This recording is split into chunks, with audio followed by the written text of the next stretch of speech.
Bajo el implacable sol del desierto de 1885. Sarah Fleming legó cojeando el territorio apache con nada más que sueños rotos, y las herramientas de carpintería de su abuelo. Cuando se topa con la cueva escondida de Náshdí, un guerrero que, en otros tiempos fue poderoso, y ahora estaba postrado en su estera, algo se despertó en su interior. A la luz del fuego, sus hables manos talaron madera de mezquite y cedro, creando lo que los curanderos habían considerado imposible, un camino de vuelta a la dignidad. La pierna de madera que fabricó durante toda la noche, la permitiría realmente volver a ponerse de pie? ¿O las sospechas de la tribu y los viejos odios condenarían su gesto compasivo? Antes de volver a la historia, cuéntanos desde dónde. ¿Nos escuchas y, si esta historia te emociona, asegúrate de suscribir, porque mañana tengo algo muy especial para ti. Da la destartalada escritura de la granja de Kansas, yitza de blaga en el bolsillo de Sarah Fleming. Un recuerdo sin valor de todo lo que había perdido. A sus 38 ecos, las arrugas alrededor de sus ojos delataban tanto risas como lágrimas, aunque últimamente había habitado muy pocas de las primeras. Hacía 3 meses se había quedado junto a la tumba de su abuelo, el último miembro de su familia que descansaba en una tierra que ya no les pertenece. Cuidad con mis herramientas, Sarah. La había dicho antes de que la tuberculosis se lo llevara. Estas manos tuyas han aprendido lo que las mías sabían. Un Fleming puede construir cualquier cosa, recuérdalo. Ella asintió con la cabeza, luchando por contener las lágrimas, mientras su mano curtida apretaba la de ella con sorprendente fuerza. Incluso una nueva vida, abuelo, especialmente eso. Le había susurrado. Primero legó la sequía, que convirtió sus copas de trigo en polvo. Luego, el banco, con sus cartas formales, y sus hombres antipáticos con cuellos rígidos. 20 ecos de sudor y sangre de los Fleming, reducidos a un aviso de ejecución hipotecaria clavado en su puerta. Su abuelo no sobrevivió a la vergüenza. Sarah. Se ajustó el rolo de herramientas de cuero, que levaba atado a la espalda, cuyo peso familiar era a la vez un consuelo y una carga. En su interior se encontraban los cinceles, las cepilos y las gubias, que habían dado forma al roble y arque, para convertirlos en muebles codiciados en todo el condado. El legado de un maestro carpintero, transmitido no a un hijo, sino a una nieta que había demostrado un talento poco común para ofici o datsu yegua había sido un animal magnífico. Pero, al igual que Sarah, el viaje hacia el oeste le había pasado factura. Ahora viajaban más despacio, conservando fuerzas bajo el calor implacable del territorio de Arizona. Sarah había oído hablar de nuevos asentamientos, de tierras disponibles, para quienes estuvieran dispuestos a domesticarlas. No tenía nada que perder. La serpiente cascabel, atacó sin previo aviso, un fantasma polvoriento, que se abalanzó desde debajo de una roca blanqueada por el sol. La yegua se encabrilló, lanzando a Sarah con fuerza contra el suelo pedregoso. El dolor le estalló en el tobillo, cuando el caballo salió disparado, levando sus escasas provisiones a lo lejos. Sarah maldijo y luego se rió amargamente ante lo absurdo de su situación. Una mujer sola en territorio apache con nada más que herramientas de carpintería y en cantimplora medio, lina de agua tibia, al atardecer. Supo que estaba en problemas. El tobillo se le había hinchado hasta alcanzar el doble de su tamaño normal, y cada paso le provocaba un dolor agudo en la pierna. no le quedaba agua, tenía los labios agrietados y sangrantes. La inmensa vacuidad del desierto parecía burlarse de la fe de su abuelo en los nuevos comienzos. Un Fleming puede construir cualquier cosa, murmuró con los labios resecos. Pero primero, un Fleming tiene que sobrevivir. La noche trajo poco alivio del calor, pero Sarah siguió adelante, utilizando una rama como muleta improvisada. La luna iluminaba lo suficiente como para evitar lo peor del terreno rocoso, aunque avanzaba muy lentamente y con mucho dolor. El delirio comenzó a apoderarse de ella al acercarse el amanecer, y el horizonte brillaba con visiones de agua fresca y sombra. Cuando vio por primera vez la estrella abertura en la pared del cañón, Sarah pensó que era otro espejismo. Pero a medida que se acercaba, el olor del agua llegó hasta ella, inconfundible, primitivo, vivificante. Con renovada determinación, cayó hacia la abertura, rezando para que no fuera una trampa tendida por la crueldad de la naturaleza. Passage serpenteaba entre imponentes rocas rojas, en ocasiones tan estrechas que tenía que girarse de lado para poder pasar. La temperatura bajó a medida que la luz del sol daba paso a la sombra. El sonido del agua se hizo más fuerte, una suave música que la empujaba hacia adelante, a pesar de su agotamiento. El cañón se abrió de repente a un valle escondido, un jardín secreto en el corazón del desierto. Álamos y sauces se agruparon alrededor de un manantial cristalino, sus hojas verdes un lujo imposible después de días de pasajero. Sarah se tambaleó hacia el agua, y cayó de rodillas a su bord. Ahuecó las manos y levó el pechado líquido a sus labios con un saloso de gratitud.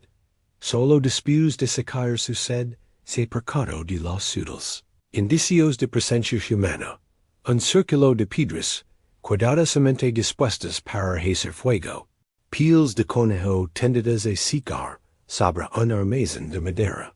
Apaches, darse cuenta de ello debería haberla aterrorizado, pero Sarah estaba más allá del miedo.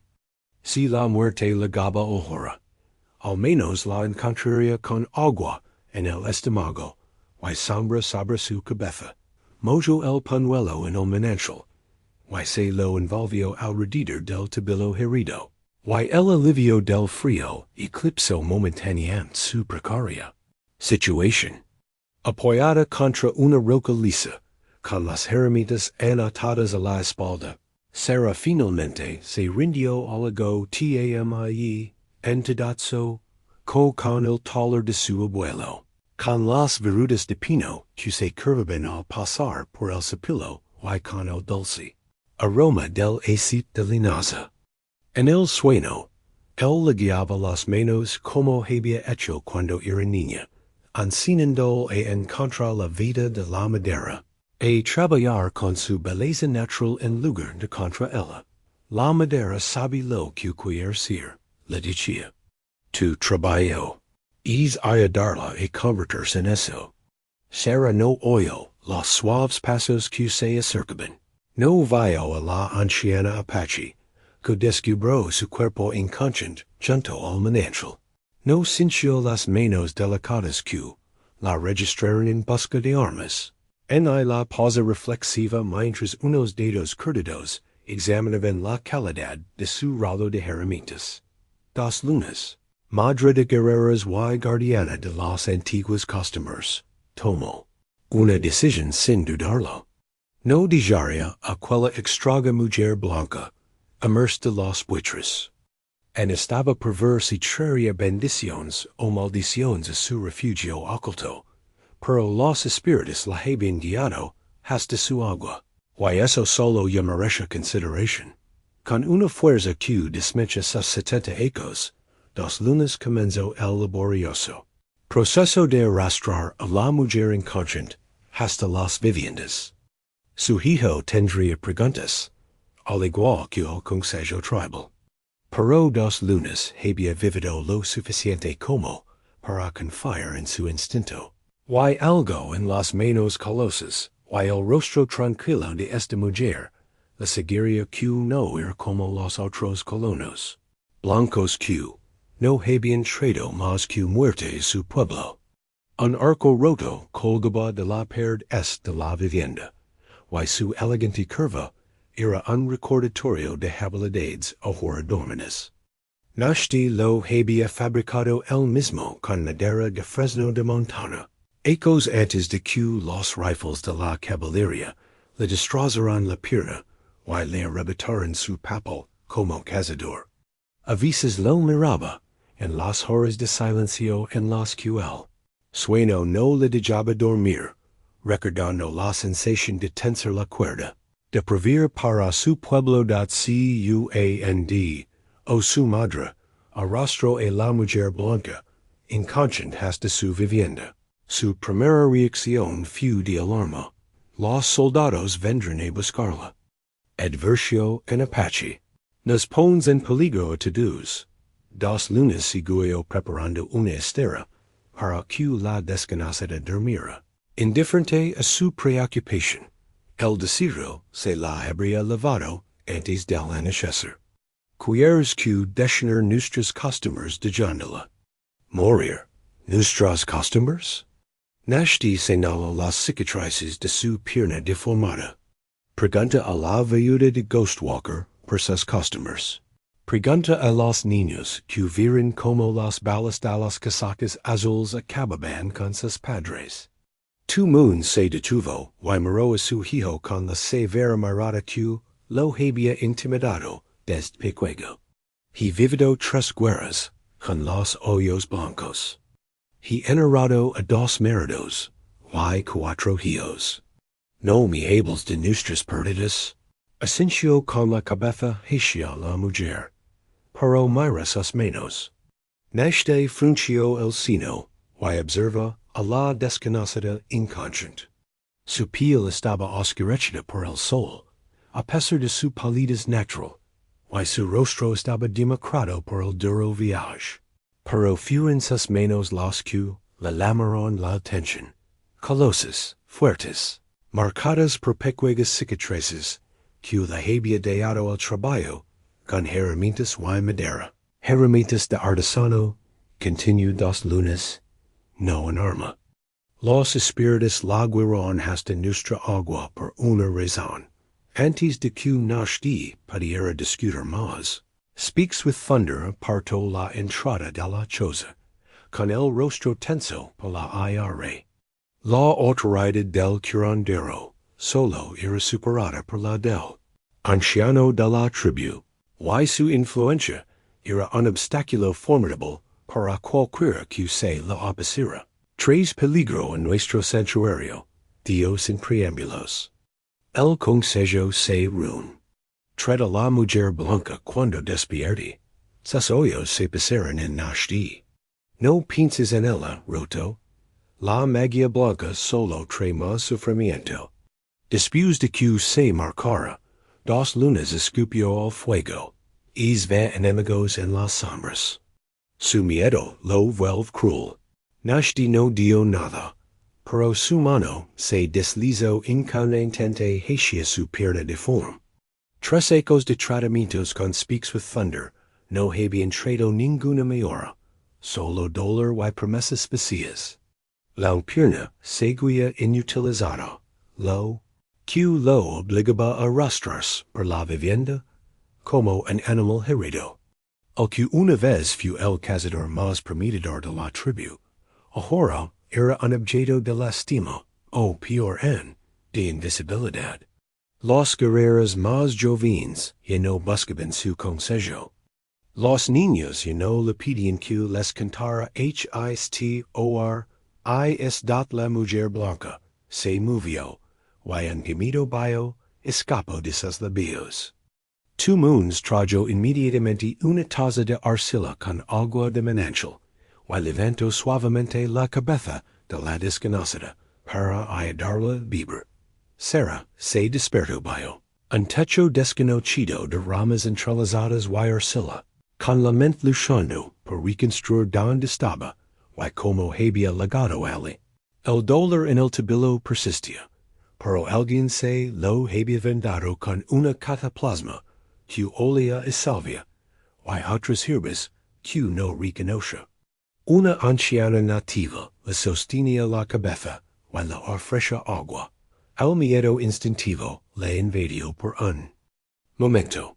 Había oído suficientes historias de colonos sobre cautivos apaches como para sentir una oleada de terror.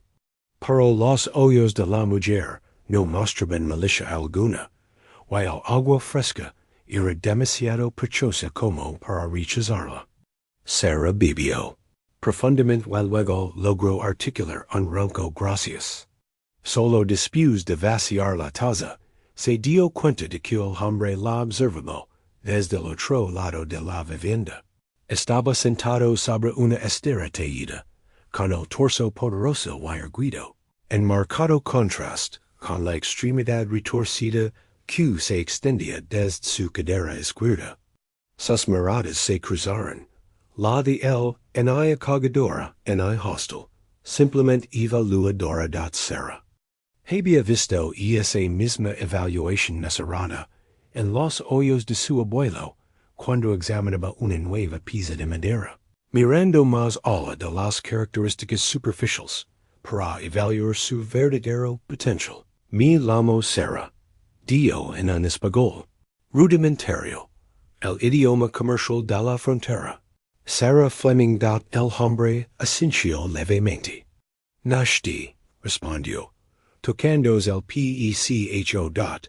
La anciana habló rápidamente en apache, señalando a Sarah, y luego a la entrada de la vivienda. Náshdí respondió con unas pocas palabras secas que hicieron fruncir el seno a la mujer, pero esta asintió regañadientes. 2 lunas, dijo el hombre, señalando a la mujer. 2 lunas, mi madre. Sarah asintió con la cabeza, para indicar que lo entendía. Gracias. Le dio a 2 lunas, imitando el gesto de beber. Agua. Vida. 2 lunas sonrió, mostrando los dientes que le faltaban, y le dio una palmadita en la mano a Sarah, antes de salir apresuradamente de la vivienda. A solas con Náshdí, se hizo en silencio incómodo. Los ojos de Sarah se fijaron de nuevo en el arco roto de la pared, cuya artesanía era evidente incluso en su estado actual. ¿Lo hiciste? Preguntó, señalando el arco. Algo brilló en los ojos de Náshdí, quizá orgullo o el recuerdo del dolor. Sí, antes, señaló. Su pierna danada. Sarah asintió con la cabeza, y la comprensión floreció entre ellos. Ambos estaban rotos a su manera, ella por la perdida, él por la lesión. Ambos habían sido arrancados de las vidas que esperaban lever. El consejo, dio Náshdí, rompiendo el silencio. Pronto, ellos decidir que? Preguntó Sarah, aunque sospechaba la respuesta. Si te quedas, dio él, haciendo una pausa en busca de palabras. O si te ves dot, la implicación era clara. En su estado de debilidad, era probablemente una sentencia de muerte. La mano de Sarah se movió instintivamente hacia su ralo de herramientas, que seguía atado a su espalda, a pesar de su inconsciencia. Era su única posición de valor, su única habilidad que ofrecer. Fabricó cosas, dio, acariciando el ralo. Cosas de madera. Puedo trabajar, ayudar. Náshdí la estudió durante un largo momento, y luego asintió una vez. Quizá, el consejo decidira. Cambió de posición, dejando al descubierto más de su pierna danada. La herida era antigua, pero estaba mal curada.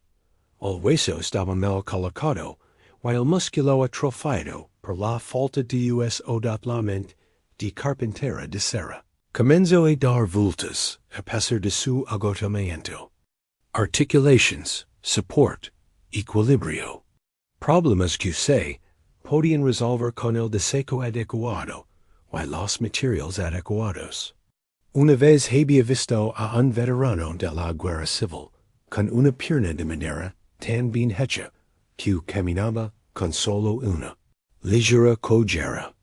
O recuerdo despertó algo en ella, no exactamente esperanza, sino posibilidad, antes de que pudiera decir nada más. 2 lunas regresó con un hombre mayor, cuyo rostro profundamente arrugado, y color ceremonial lo identificaban como alguien importante. Detrás de él venían otros, entre ellos un hombre con elaboradas bolsas de medicinas, que miraba a Sarah con sospecha manifiesta. El consejo tribal había llegado para decidir su destino.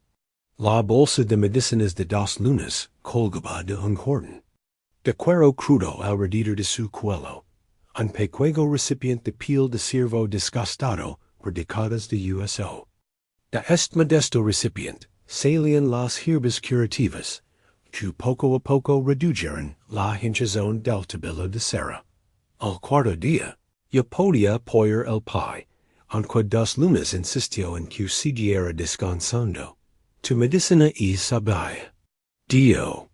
Sarah, observando a la anciana moler bayas de enebro con un mortero de piedra. Sus intentos de comunicación seguían basados en gran medida en gestos, y en las pocas palabras de español que comparten. Pero cada día había pequeñas mayores. 2 lunas sonrió, y se dio unos golpecitos en la bolsa que llevaba en el pecho. Sabiduría ancestral, respondió en su limitado español. De madre a hija, durante muchos veranos. El consejo había permitido a Sarah quedarse hasta que se le curara el tabilo, aunque, speaks with thunder, se había opuesto enérgicamente. El curandero la observaba con sospecha, cada vez que se cruzaban, y a menudo hacía gestos para alejar el mal después de que ella pasara. Su influencia hacía que la mayoría de los miembros de la tribu mantuvieran las distancias, ya que la veían como una amenaza potencial para su santuario oculto. Solo 2 lunas la trataba con auténtica calidez. Y a través de ella, Sarah comenzó a vislumbrar la riqueza de la cultura apache. Cada mañana, la anciana la llevaba a dar lentos paseos por el cañón, nombrando las plantas en apache y en español, y mostrando sus usos. Sarah llevaba un pequeño palo de carbón, y trozos de papel, que había rescatado de su ralo de herramientas. Y hacía dibujos toscos para ayudar a su memoria. Náshdí seguía siendo una presencia silenciosa, observando con cauteloso interés la integración de Sarah en su rutina diaria.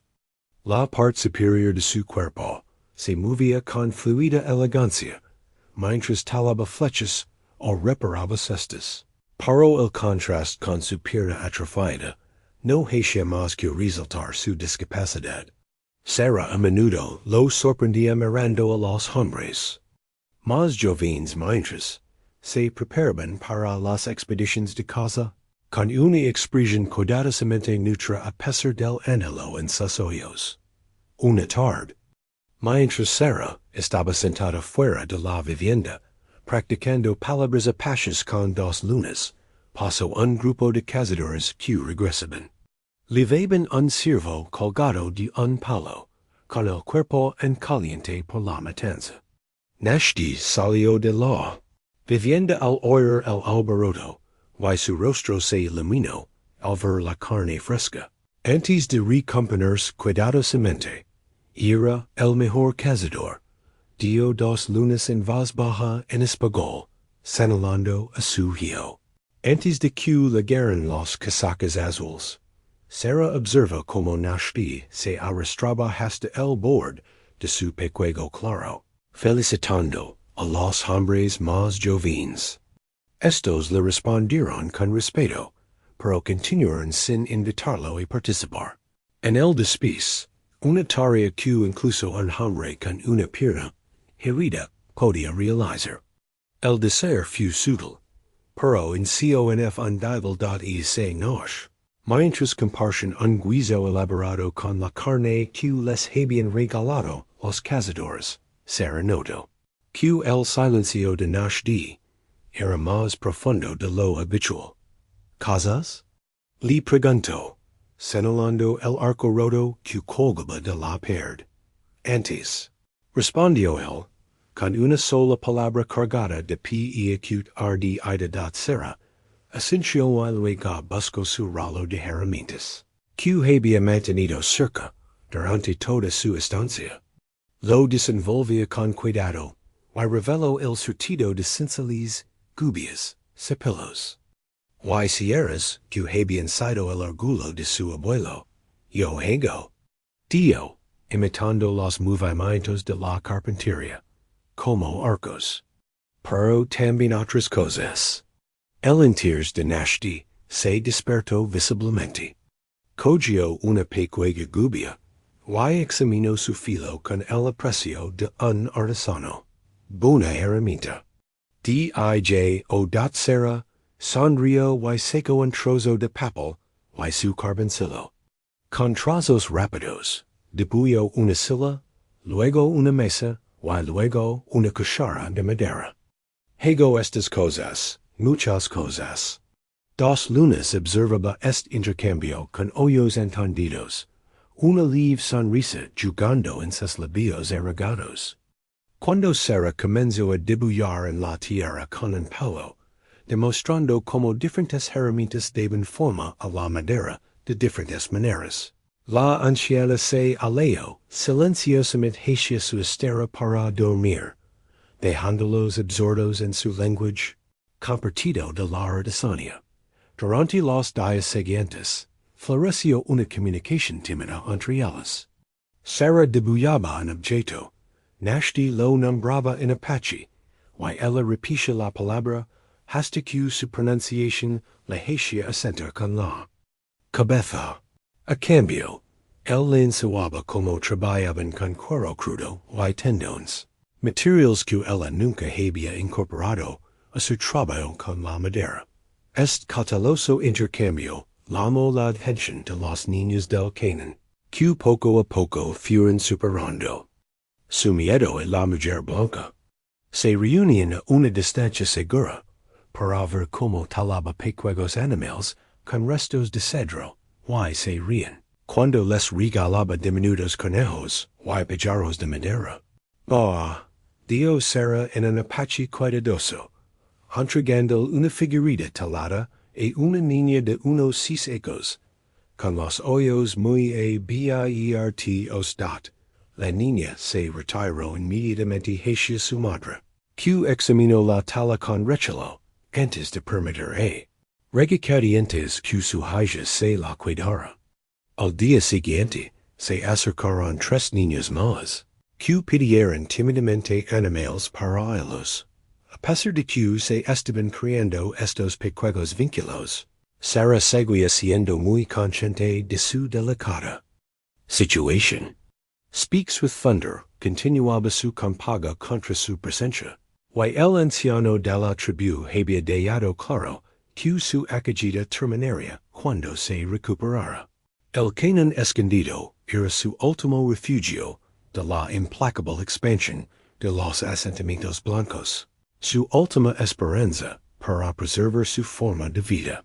Una mañana, mientras Sara probaba su tibilo cada vez más fuerte, caminando por el perímetro del cañón, se encontró con Speaks with Thunder recogiendo plantas en soledad.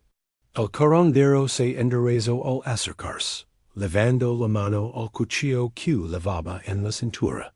No quiero hacer daño, dijo Sara en un apache titubeante, levantando las palmas vacías. El rostro del curandero permaneció impasible, pero respondió en un español sorprendente bueno. Los de tu especie siempre traen daño, lo quieren o no dat, Sarah no supo que responder y ese verdad. En lugar de eso, señaló las plantas que él había recogido. Medicina? Un destello de orgullo profesional, superó brevemente su hostilidad. Para la fiebre, dio. Para los niños, Sarah asintió respetuosamente. 2 lunas me enseña algunas plantas. Son buenas medicin es dat la expresión de habla con trueno se ensambrecha. Nuestros conocimientos no son para los hoyos blancos. Cuando te vayas, te llevarás contigo algo más que tu propia vida.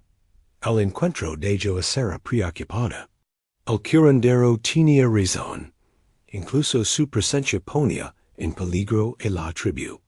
Sin embargo, mientras observaba a Náshdí luchar por moverse por la vivienda aquella noche, luchando por cada centímetro de independencia, otra idea se arraigó en su mente. Quizás antes de marcharse, podría dar algo de valor, algo que pudiera devolver la amabilidad que le había salvado la vida. El cuaderno de besitos de Sarah, poco más que trozos de papel, unidos con tendones, contenía el germen de una idea. A la luz del fuego, mientras los demás dormían, había dibujado y redibujado el concepto, cada versión más refinada que la anterior. El último boceto mostraba una pierna de madera, con un encage talado para ajustarse al muñón de Náshdí, una articulación flexible donde estaría la rodilla, y una base en forma de pie, para mantener el equilibrio.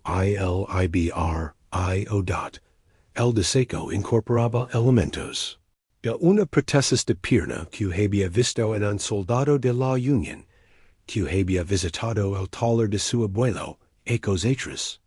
El veterano había encargado una mesa que no se tambaleara sobre el suelo irregular, una preocupación que le venía de su propia y dura experiencia con el equilibrio. Mientras su abuela trabajaba en la mesa, Sarah, que entonces solo tenía 18 años, había estudiado la pierna de madera con descarada curiosidad. Arcade de Tennessee. La había dicho el soldado, al darse cuenta de su interés. Talada por un cirujano de guerra, con problemas de alcoholismo y un don para la carpintería. Me salvó la vida 2 veces. La primera, cuando me amputó, lo que me cuidaba de la pierna antes de que se gangrenara. Y la segunda, cuando me hizo esta prótesis para que no tuviera que mendigar en las esquinas. Sarah nunca había olvidado el deseco de la dignidad que le había devuelto al hombre que la lavaba. Ahora, mientras observaba a Náshdí luchar por mantener su papel en la tribu, a pesar de su discapacidad, es recuerdo regresó con el nuevo signific a dio da su tibilo, se había curado lo suficiente como para que ya no pudiera retrasar su partida. El anciano de la tribu lo había dejado claro en la reunión del consejo de la noche anterior. La mujer blanca debía marcharse antes de que llamara la atención sobre su santuario. Solo 2 lunas había hablado en su defensa, pero en insecura. Ella podía discutir la seguridad de la tribu de Sarah. Sabía que tal vez le quedaban 3 días antes de que la escoltaran, hasta el límite del territorio apache, y la enviaran de vuelta. 3 días para intentar algo que nunca había hecho antes. Crear no solo un objeto de madera, sino un sustituto funcional de una extremidad viva. El primer paso era examinar más de cerca la pierna herida de Náshdí, una tarea delicada debido a las barreras culturales y la dignidad personal. Se acercó primero a 2 lunas y le mostró los besitos. Para tu hijo, explicó Sarah en su mezcla de español y apache. Para que pueda volver a caminar. 2 moons estudió los dibujos con intensa concentración, trazando las líneas con sus dedos cortados. una pierna de madera, como la de los soldados blancos. Sarah Asensio, sorprendida por la rápida comprensión de la anciana. Sí, una pierna fuerte, para volver a cazar. Los ojos de tu moons se humedecieron de repente. El espíritu de mi hijo muere lentamente. Su cuerpo vive, pero el cazador, el guerrero, hizo un gesto como si se disipara el humo. ¿Creáis que funcionará? No lo sé, admitió Sarah, pero quiero intentarlo, antes de irme. La anciana asintió lentamente. Hablar con él. La reacción de Náshdí no fue la que Sarah esperaba. Cuando 2 lunes le explicó la propuesta y esa noche, su rostro se ensombrece con aire, medicina blanca, espero en apache. Aunque Sarah había aprendido lo suficiente como para entender lo que quería decir. Habla con el trueno nos advirtió. De esto, primero captura nuestras palabras, y ahora quiere cambiar mi cuerpo con su magia. No es magia, protestó Sarah. Sacando sus besitos, madera, como un arco. Señaló el arco roto que colgaba de la pared. Ti entiendes la madera, lo que puede hacer. Náshdí se negó a mirar los dibujos. Los soldados blancos me quitaron la pierna. Ahora otra persona blanca quiere devolvermela. ¿Dónde? ¿Está el honor en eso? 2 lunes le habló con dureza a su hijo en un apache rápido que Sarah no pudo entender. Lo que fuera que dio, hizo que Náshdí se estremeciera como si le hubieran golpeado. Él respondió en voz más baja, con palabras acaloradas, pero menos seguras. La discusión continuó mientras Sarah se sentaba incómoda junto al fuego, incapaz de entender la mayor parte de lo que se decía, pero consciente de que era una batalla que no podía librar por sí misma. Por fin, 2 lunes se volvió hacia ella. Lo pensara, dio simplemente. Mañana tomará una decisión en la noche pasó lentamente. Sarah estaba demasiado ansiosa para dormir profundamente. Al amanecer, ya estaba fuera de la vivienda, partiendo línea para el fuego de la mañana, cuando Náshdí salió. La observa traballar durante varios minutos antes de hablar. Ansacame otra vez, dio, señalando el rollo de herramientas donde guardaba los bocetos. Sarah extendió rápidamente los dibujos sobre una roca plana, y le explicó cada componente lo mejor que pudo con el limitado vocabulario que comparten. Náshdí los estudió con ojo de artesano, y le hizo preguntas sobre la construcción de las juntas, y cómo se uniría la pierna y su muñón. ¿Era dólar? Preguntó y acute el. Sarah asintió con sinceridad. Al principio, sí. Hasta que tu cuerpo se acostumbró, pero luego se puso de pie y imitó el movimiento de caminar con suavidad. ¿Why puedes hacer esto? Antes de irte? Lo intento, prometió Sarah. Necesito ver tu pierna. Meterla, para entender que hacer. Una expresión de vacilación cruzó su rostro, en la que se mezclaban el orgullo y la esperanza. Finalmente, asintió con decisión. Esta noche, después de la cena, mi madre me ayudará. La noticia se extendió rápidamente por la pequeña comunidad. Al mediodía, Speaks with Thunder había llegado a su vivienda, con las bolsas de medicinas en la mano y la aire en los ojos. Contamina su espíritu con falsas esperanzas. Acusó a Sarah. Llevo 3 ecos tratando su pierna con la medicina de nuestros antepasados. 3 ecos de oraciones y cataplasmas. Ahora crees que tu magia blanca tendrá éxito donde la maya ha fracasado. 2 lunas se interpuso entre ellos, con su pecuega estatura imponente a pesar de su edad. Mi hijo elegido es camino, dio con firmeza. El consejo no lo ha prohibido. El consejo se enterrará. Advertio el curandero. Esto no ha terminado. Se aleo con paso firme, deteniéndose para hablar con varios miembros de la tribu, que se habían reunido para ver la confrontación, e.s.a. Nos, tras una tensa cena bajo las miradas curiosas, y a menudo hostiles de los miembros de la tribu que pasaban por allí. Sara se preparó para examinar la pierna de Náshdí. 2 lunes. Había preparado una pantalla de privacidad con estras teñidas y agua caliente para limpiar la herida. Náshdí se quitó la palaina de piel de ciervo que normalmente cubría su miembro donado. Sara se armó de valor para no mostrar ninguna reacción que pudiera interpretarse como repugnancia o lastima. Sin embargo, lo que vio no era tan espantoso como había temido. La herida se había quedado hecha ecos, dando un muñón justo debajo de la rodilla, que terminaba en una masa de tejido cicatricial. Un rifle. Explicó Náshdí, observando atentamente su rostro. Las casacas azules ligaron en nuestro antiguo campamento. Luch para que los demás pudieran escapar.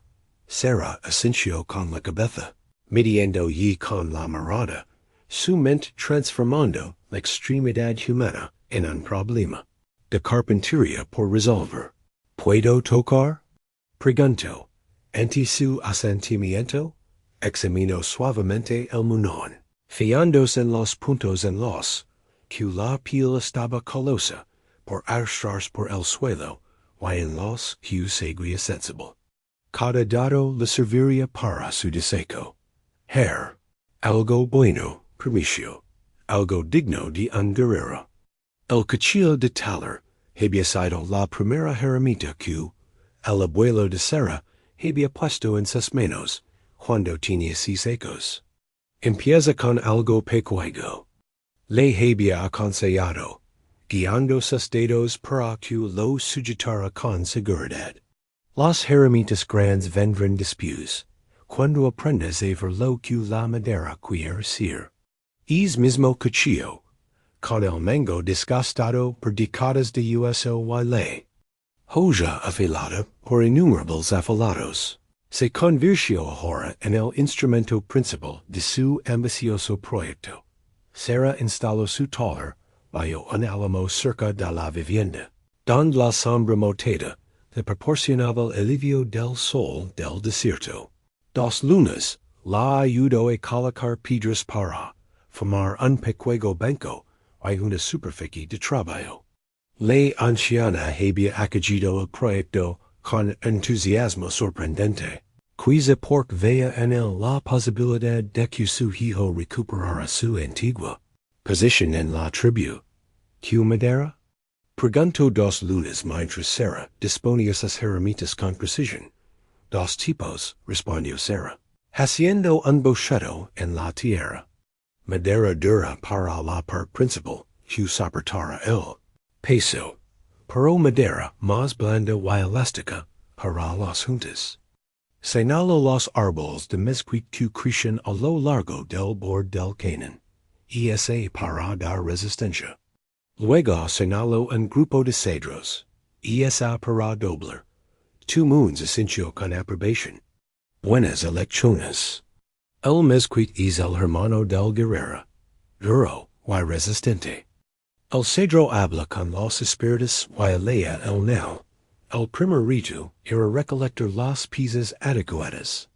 Sara no podía escalar las paredes del cañón con el tabilo en delicado, y Náshdí, desde luego, tampoco. 2 lunes resolvió el problema, reclutando a 2 niños de la tribu, sobrinos de Náshdí, que estaban deseosos de ayudar, a pesar de la controversia que regía el proyecto. Ramas rectas. Indicó Sara, mostrando con las manos el grosor que necesitaba, sin grietas ni nudos. Los niños, Swift Rabbit y Little Fox, a cinturon solemnant, antes de trepar por la pendiente rocosa, con la agilidad de sus homonimos. Regresaron horas. Más tarde, sudorosos y arenados, pero triunfantes, con varias ramas de mezquite de calidad prometedora, y en montón de cedro. Sara examinó cada pieza con cuidado, comprobando la resistencia del mezquite y la flexibilidad del cedro. Bien. Les dio a las niñas, cuyas expresiones serias se transforman en sonrisas de orgullo. Muy buena madera para la pierna de un guerrero. Cuando comenzó a darles forma, se reunió en pequeño público a una distancia respetuosa. Las niñas observaban con los ojos muy abiertos, mientras ella parcha el mezquite con cucas de madera, siguiendo la veda natural para preservar su resistencia. Los miembros más ancianos de la tribu observaban con más discreción, con la curiosidad luchando contra las advertencias de Speaks with Thunder sobre la magia blanca de Sara. Trabajaba metódicamente, con movimientos económicos y expertos. Primero, dio forma al encage que acogería el muñón de Náshdí, ahuecándolo con cuidado, según las medidas y observaciones que había hecho. El mezquite era un material implacable, denso y duro, pero su abuelo le había enseñado a trabajar con maderas difíciles. Cuanto más dura es la madera, más dulce es la victoria. Solía decirlo cada vez que se cuajaba de las empolas en las manos. Muy más duradero será tu trabajo. A última hora de la tarde, la forma básica de la parte superior de la pierna había seguido de la madera en bruto. Sara la amaba con frecuencia a Náshdí para probar el ajuste del encage y hacer pequeños ajustes basados en sus comentarios. Dos lunes ayudaba con la comunicación, traduciendo los conceptos que superaban su vocabulario común. Aquí aprieta demasiado. Indicaba Náshdí, o ají rosa el hueso. Sara asentia, y vachaba pequeños rizos de madera con su cuchillo de talar, hasta que el ajuste mejoraba. El proceso era íntimo por necesidad, ya que Náshdí tenía que superar tanto la incomodidad física como las reservas culturales. Sin embargo, con cada ajuste, su reticencia inicial dio paso a una participación cautelosa, y su mente de artesano apreció la precisión del trabajo de Sara. Cuando la cavidad finalmente encajó cómodamente, Sara centró su atención en la articulación que serviría de rodilla. Esto suponía un reto mayor, ya que tenía que flexionarse y soportar peso. Su solución consistió en laminar finas tiras de cedro con resina de pino, creando una unión flexible pero resistente entre las partes superior y inferior. El pequeño zorro y el conejo veloz se convirtieron en sus entusiastas ayudantes, trayendo agua, sujetando las piezas mientras ella trabajaba, y corriendo a recoger resina de pino de los árboles más altos del cañón. Su presencia atrajo a otros niños, que poco a poco se acercaron para observar el misterioso proceso al darse cuenta de su fascinación. Sara hizo una pausa en su trabajo para mostrarles algunas técnicas sencillas de carpintería. Les enseñó a encontrar la veta, a guiar el cuchillo en lugar de forzarlo, y a liar los bordes rugosos con piedra. En poco tiempo, media docena de niños intentaban talar pequeños palitos con cuchillos prestados, con el rostro intensamente concentrado. Ancianas. Muy bien, observa Náshdí desde donde estaba sentado mirando. Como mi madre con las plantas medicina es dat Sara sonrió, reconociendo el completo. Me lo enseñó mi abuelo. Cuando era niña, como ellos, señaló a los niños. Decía que las menos jóvenes aprenden mejor. Tu abuelo era sabio, comentó. Dos lunas, Union dos elos con un recipient de pinones y biasicas para compartir. El conocimiento debe transmitirse a los jóvenes o mujer con los viejos. Mientras comían, Sara explicó las siguientes etapas del proyecto. Manana, la parte inferior de la pierna y el pie. Luego uniremos todas las partes. Después cubriremos la cavidad con cuero suave para proteger tu piel. 2 lunas tradujo esto a una mujer mayor que se había acercado. La artesana del cuero más hábil de la tribu, según dedujo Sara de la conversación que siguió. La mujer, paloma gris, estudió el trabajo de Sara con ojos críticos antes de hablar rápidamente con 2 lunas. Preparara una piel de anti-especial. Tradujo 2 lunas, suave, resistente. Ideal para la pierna de un guerrero. Sara le dio las gracias a Paloma Gris, con una reverencia respetuosa. Las mujeres de tu tribu son muy hábiles con el cuero. Tengo mucho que aprender. La expresión severa de la anciana se suavizó ligeramente ante el sincero agradecimiento. Respondió en apache, y 2 lunas tradujo. Dice que quizá puedes enseñar a su nieta sobre la madera, y ella te enseñará sobre el cuero. Este intercambio marcó un sutil cambio en la posición de Sara, mientras que speaks with thunder. Y sus seguidores seguían viéndola con recelo. Otros miembros de la tribu habían comenzado a ver el valor potencial de su presencia.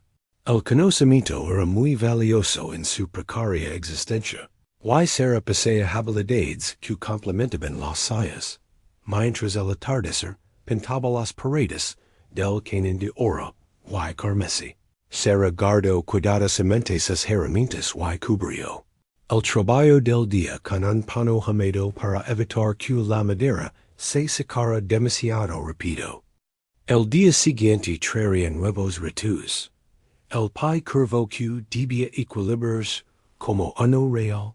La articulación del tobillo que debía flexionar sin perder su resistencia. Swift. Rabbit y Little Fox se quedaron después de que los demás niños se marcaron, mostrando con orgullo sus intentos de taller, rudimentarios, pero sinceros comienzos de formas animales. Muy bien, les dio Sara, señalando los aspectos prometedores de cada pieza. Manana os enseñar más. 2 lunas. Observaba esta interacción con ojos pensativos. Los niños te aceptan. Dio en voz baja. A veces los niños ven la verdad mejor que los moir.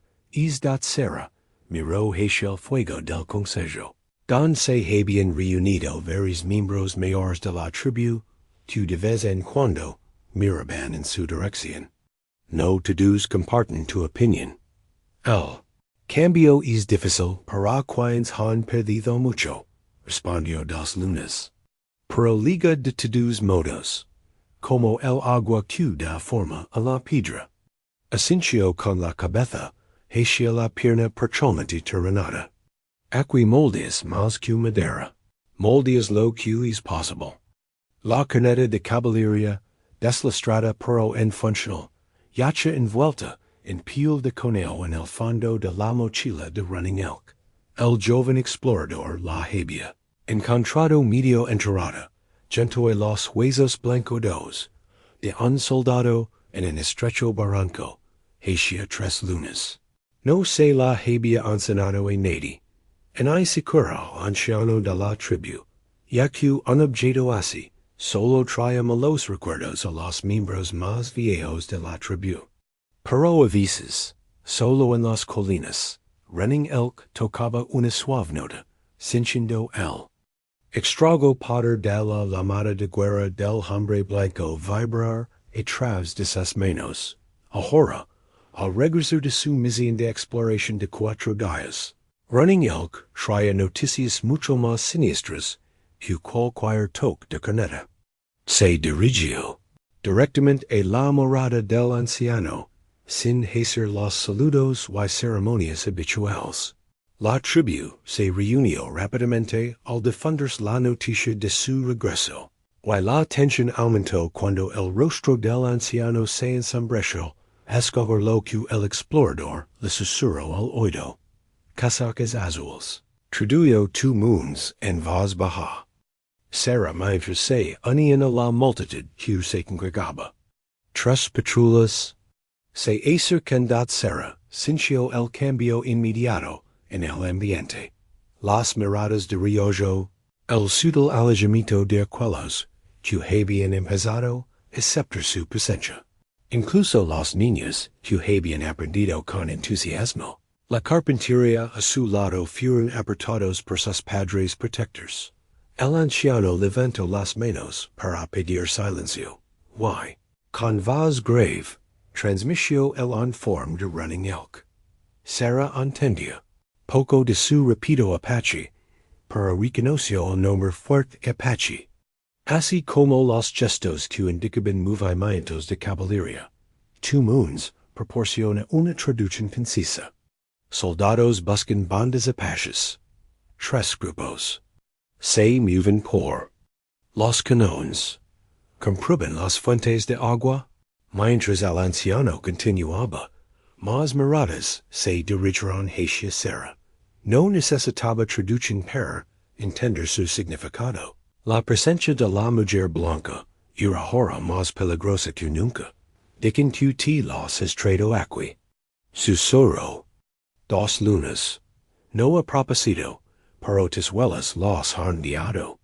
Las bodas de las mujeres blancas digen marcas diferentes a las de los mocasines apaches. Antes de que Sarah pudiera responder, Speaks with Thunder se abrió paso hasta la parte delantera del grupo. Alzó la voz en lo que era claramente un discurso apasionado, señalando repetidamente a Sarah, y luego a Náshdí, que estaba sentado al borde del círculo. Dice que tu medicina blanca nos distrae del peligro real. Traduyo 2 moons, con la voz tensa por la ari. Dice que deberíamos enviar con indicaciones falsas para alejar a los soldados. Un murmullo recorrió la multitud. Algunos se cincharon con la cabeza. Otros parecen preocupados por la sugerencia. Enviar a Sarah sola significaría casi con toda seguridad su muerte, y fuera a causa del duro desierto, o a menos de soldados nerviosos, por la presencia de una mujer blanca sola en territorio apache. Náshdí habló entonces, su voz grave cortando los murmullos. Aunque estaba sentado, su presencia imponía respeto. Un recordatorio del respetado guerrero que había sido en otro tiempo. Habló largo y tendido, con gestos mesurados pero enfáticos. Mi hijo dice que le salvaste la vida con tus hierbas curativas cuando legist. Le explicó 2 lunas a Sarah. Dice que tus manos traen esperanza, no peligro. Les recuerda que podrías haber marcado después de que se te curara el tabilo, pero te cuides para ayudarlo. El anciano de la tribu escuchó todos los puntos de vista sin expresión, con su rostro anciano sin revelar nada de sus pensamientos. Cuando se agitaron los argumentos, habló brevemente antes de darse la vuelta, dando por concluido el consejo. 3 días. Traduyo 2 lunas. Teens. 3 días más para terminar tu trabajo. Luego debes por la seguridad de todos. Esa noche, mientras Sarah trabajaba a la luz del fuego, para terminar la crucial articulación de la rodilla, el ambiente en la vivienda era denso, cargado de preocupaciones tachidas. Náshdí estaba sentado cerca, probando la flexibilidad de las tiras de cedro que formarían la articulación. Con el rostro pensativo, tu pueblo tiene razón al temer, dijo Sarah finalmente. Mi presencia trae peligro. 2 moons, que estaba moliendo hierbas cerca, risaplo con destin.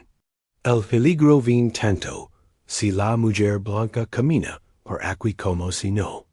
Los casacas azules quieren a todos los apaches en la reserva. No solo. Los que dan cobijo a un carpintero blanco. Aún así insistió Sarah, una vez que termin la pierna, debo Alejaros del cañón. Náshdí levantó la vista bruscamente. ¿Sola? El desierto te matará, antes de que los soldados te encuentren. Ya sobreviví antes, le recordó Sarah. Aunque todos sabían que su anterior travesía por el desierto casi le cuesta la vida. Eres una tonta, murmuró 2 lunas. Valiente, pero tonta. Trabajaron en silencio durante un rato, con el único sonido del roast del cuchillo de Sarah, sobre la madera, o el crujir del mortero de piedra de 2 lunas. Afuera, los pájaros nocturnos cantaban, en algún lugar lo lejos, un coyote alaba preguntas solitarias a la luna, si la pierna aguanta. Dio Náshdí de repente, podría ir con ustedes. Les guiaría por caminos seguros. Las manos de Sarah se detuvieron. Tu lugar está aquí, con tu gente. Mi lugar lo perdí cuando el rifle me quitó la pierna, respondió él con un tono amargo. Ya no se me cuenta entre los guerreros. En I entre los cazadores, soy, Busco una palabra que ambos conocen, una carga, para mí no. Dio 2 lunas con fiereza en apache. Y el significado quedó claro, incluso para Sarah. Náshdí sonrió amablemente a su madre. No, para ti nunca. Para mí? Sí. Se volvió hacia Sarah. Esta pierna que me estás haciendo, me devuelve lo que me quitaron. Si funciona. Funcionará, prometió Sarah, aunque la duda la carcomía. Nunca había intentado nada parecido. Estaba trabajando con materiales desconocidos y herramientas inadecuadas.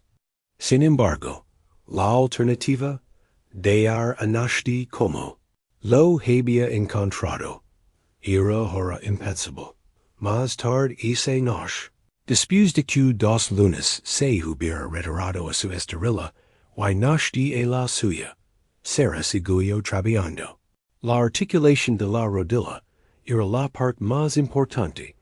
Tenía que flexionarse con naturalidad cuando Náshdí se sentara o se arrodillara, pero bloquearse firmemente cuando apoyara el peso para levantarse o caminar.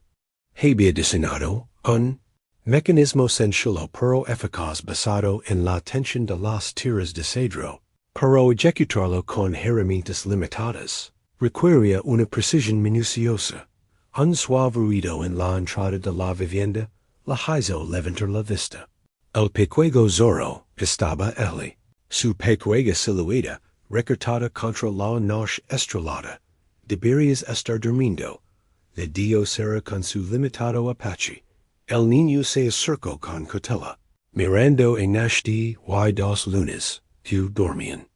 Extendió el puño cerrado y lo abrió para mostrar un pequeño objeto que brillaba débilmente a la luz del fuego.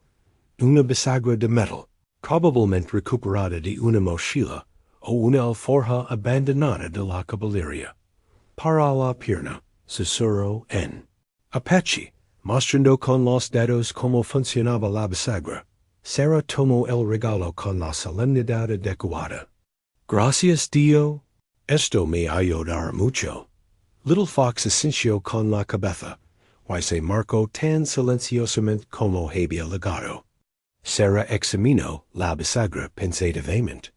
No era exactamente lo que necesitaba, pero los componentes metálicos podían utilizarse para reforzar su diseño de madera. El regalo del niño no solo representaba una ayuda práctica, sino también un gesto de confianza por parte de al menos una parte de la tribu. Mientras incorporaba las piezas metálicas a su trabajo, Sera intento no pensar en lo que sucedería. Cuando pasaron los 3 días. La pata estaría terminada. De eso estaba segura. Pero luego que, ¿a dónde iría? Que la esperaba una mujer blanca solitaria en este territorio peligroso, atrapada entre patrullas de caballería y bandas. Apaches hostiles?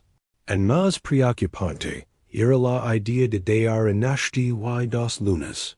En menos de 2 semanas, se habían convertido en algo más que sus salvadores. Eran lo más parecido a una familia. Que la cuidaba en el mundo la pluma de guerrero colgaba de una correa de cuero en el post central de la vivienda, con los bordes recortados en ochre rojo y rematados con una sola cuenta azul. Náshdí rara vez hablaba de ella, aunque sus oídos a menudo se desviaban hacia ella en los momentos de silencio.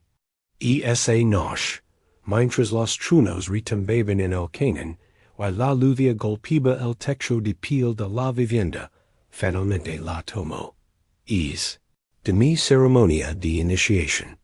Explico, sosteniendo la pluma con reverencia. Tenía 15 veranos. La tormenta los había confinado en la vivienda desde el mediodía, interrumpiendo el trabajo de Sera en la pierna de madera. Ahora, con la noche avanzando, y 2 lunas dormitando junto al fuego central, una privacidad inusual los envolvía, un espacio para palabras que de otro modo podrían haber quedado sin pronunciar. Sera estaba sentada con las piernas cruzadas sobre su estorila, con la pierna casi terminada a su lado. Solo quedaban los últimos ajustes y el acolchado de cuero.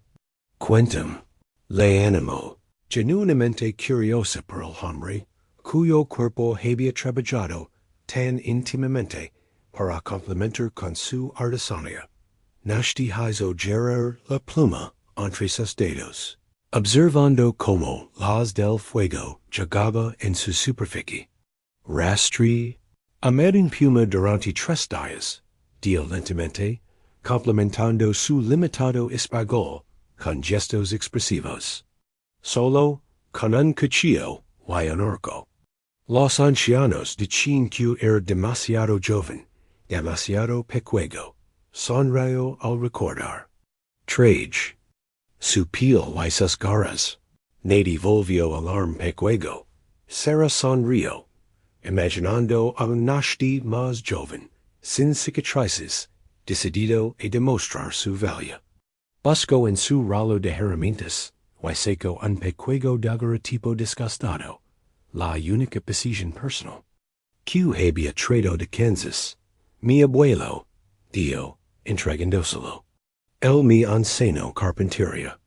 Náshdí examinó la imagen con fascinación.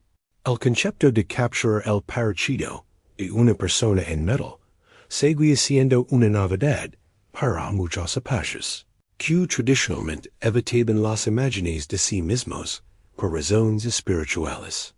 La fotografía mostraba a un anciano con una magnífica barba blanca y ojos amables, de pie con orgullo, junto a un armario de madera ornamentado. Parece un buen hombre, dijo Náshdí con cautela, devolviendo la preciosa imagen.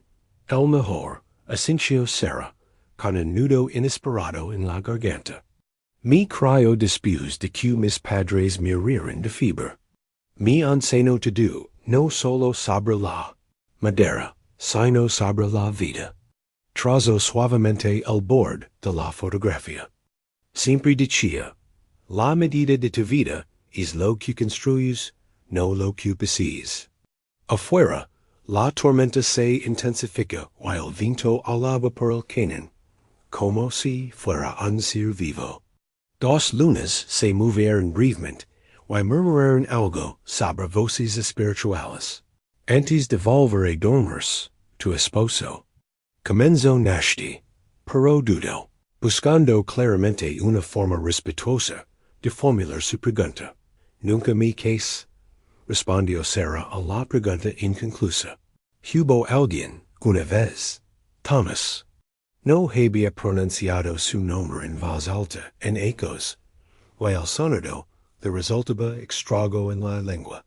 Trabajaba con mi abuelo a veces. Íbamos a casarnos cuando yo cumpliera 20 ecos. ¿Qué pasó? Preguntó Náshdí en voz baja cuando ella se caló.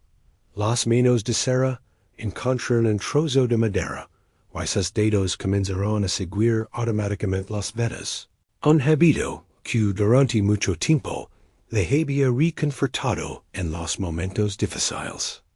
Un accidente en la granja. Una trilladora. Sacudió la cabeza, endolorida por el recuerdo, a pesar del paso del tiempo. Después de eso, solo me quedaba el taller. Mi abuelo me necesitaba y yo necesitaba el trabajo.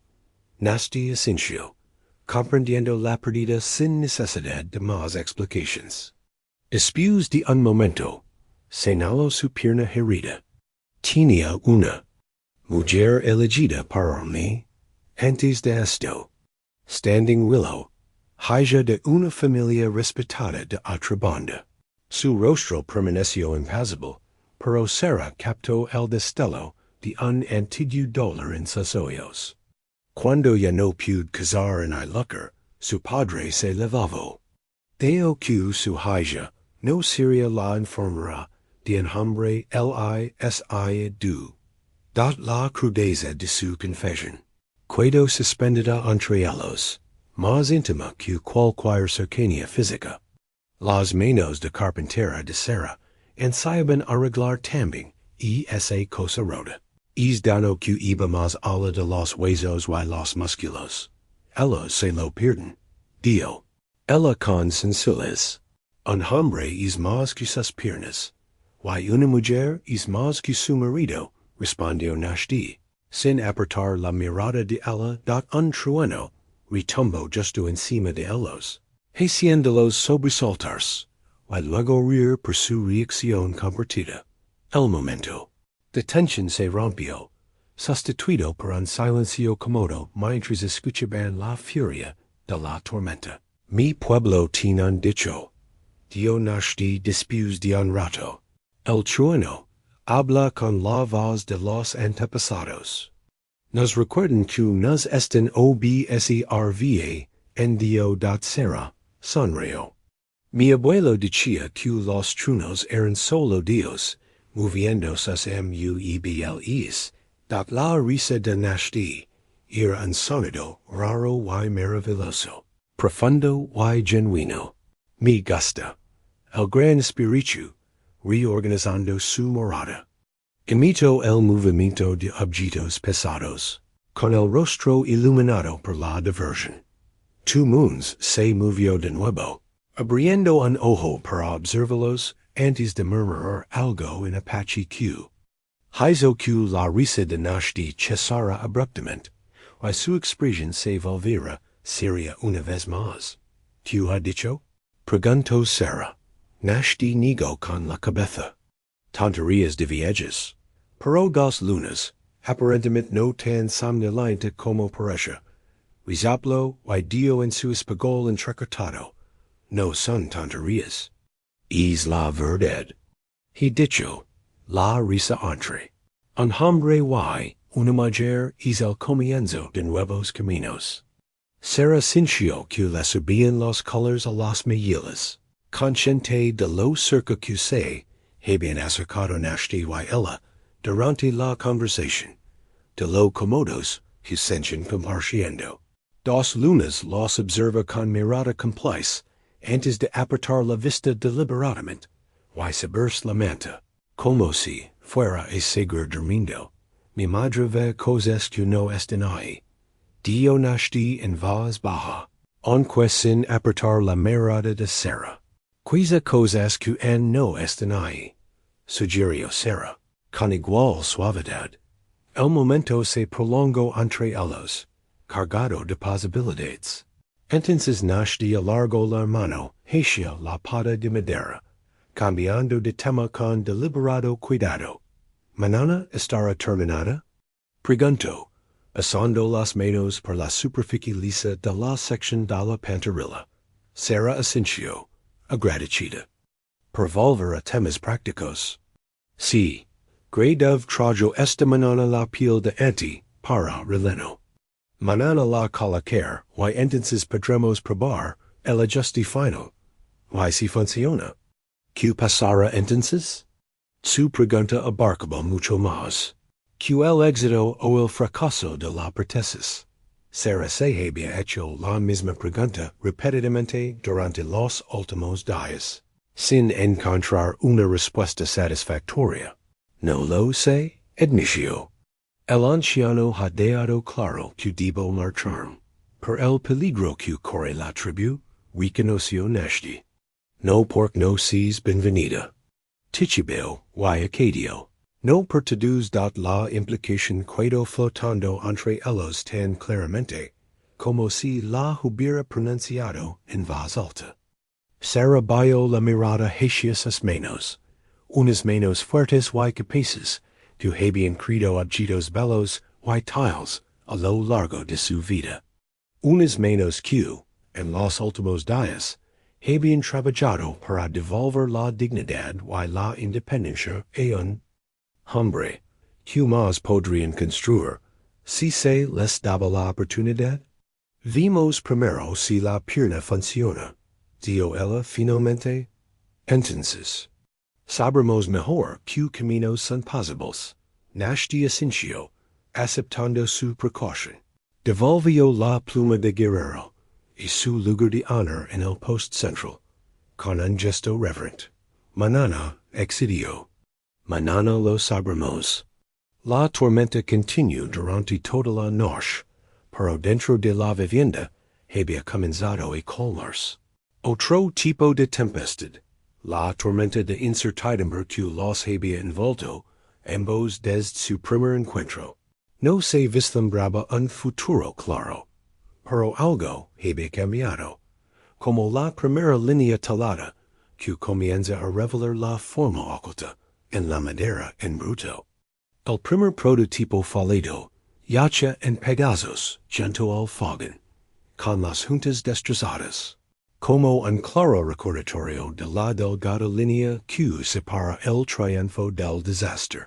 Serra recogió las tiras de cedro rotas y examinó los extremos astelados con ojo crítico de artesana. Tan cerca y, sin embargo, tan imperfecto. La historia de muchos primeros intentos de la mañana había comenzado con muchas promesas. Tras una semana de meticuloso talado, liado y ajuste, la piedra de madera había tomado su forma definitiva. Grey dove había entregado la piel de anti prometida, excepcionalmente suave y flexible, que Serra había ajustado cuidadosamente para revestir el juco donde descansaría el muñón de Náshdí. La articulación de la rodilla, reforzada con los piezas de metal del regalo de Little Fox, se flexionaba con suavidad al probarla con la mano. 2 lunas había realizado una ceremonia de bendición antes del ajuste, cuando salvio y cedro, mientras cantaba con una voz baja y melódica. Incluso Náshdí, que solía ser estoico en estos asuntos, había participado con una solemnidad poco habitual en él, reconociendo claramente la importancia del momento. Una pequeña multitud se había reunido fuera de la vivienda. Algunos atraídos por sincera buena voluntad, otros por escepticismo, todos por curiosidad. Serra era muy consciente de la presencia de Speaks with Thunder, de pie al fondo, con los brazos cruzados y el rostro adusto. El anciano de la tribu también estaba presente, con su rostro anciano impasible mientras observaba el procedimiento. Serra había ayudado a Náshdí a colocar el muñón en el encaje acolchado, y luego había ajustado con cuidado las correas de cuero que mantendrían la pierna en su sitio. El ajuste pareció perfecto, ceñido sin apretar demasiado, con el peso distribuido uniformemente para evitar la presión en las zonas sensibles. ¿Cómo te sientes? Le había preguntado, observando su rostro en busca de cualquier signo de incomodidad. Bien, respondió él, con los ojos brillantes y conteniendo a duras penas la emoción. Fuerte. 2 lunas se colocó a un lado de su hijo, mientras Sara se situaba al otro. Juntos, lo ayudaron a ponerse de pie, sosteniendo su peso, mientras él encontraba el equilibrio. Un murmullo recorrió a la multitud que observaba cuando Náshdí se levantó por primera vez en 3 ecos. Durante un momento glorioso, se mantuvo, de pie sin ayuda, soltando los hombros que lo sostenían, con una expresión de asombro y alegría intensa. Sara sintió que el corazón se le hinchaba de orgullo y de algo más profundo, más personal. Entonces legó a paso fatal. Confiado en la estabilidad de la pierna, Náshdí había desplazado su peso hacia adelante, intentando caminar sin ayuda. La articulación de la rodilla, diseñada para bloquearse cuando soportaba el peso directamente desde arriba, no pudo soportar la presión angular de un paso hacia adelante. Con un crujido espantoso, las tiras de cedro se dieron, haciendo que Náshdí se estrelara contra el suelo. Los gritos ahogados de los espectadores ya habían sido bastante desagradables. La risa burlona de Speaks with Thunder había sido peor. Pero lo peor de todo había sido la expresión del rostro de Náshdí, una expresión fugaz de profunda decepción, que hizo que Sara se estremeciera al verla. Horas más tarde, estaba sentada sola con los pedazos rotos, con el fracaso del día pesando sobre sus hombros. 2 lunas había levado a Náshdí al manantial para elevar su dignidad magullada, tanto como su cuerpo magullado. La multitud que observaba se había dispersado, muchos sacudiendo la cabeza ante el inevitable fracaso de la medicina blanca. Fue demasiado ambiciosa, murmuró Sara para sí misma, colocando las piezas en el orden en que las había montado. Originalmente, demasiado complicado. Intenté que fuera perfecto en lugar de funcional.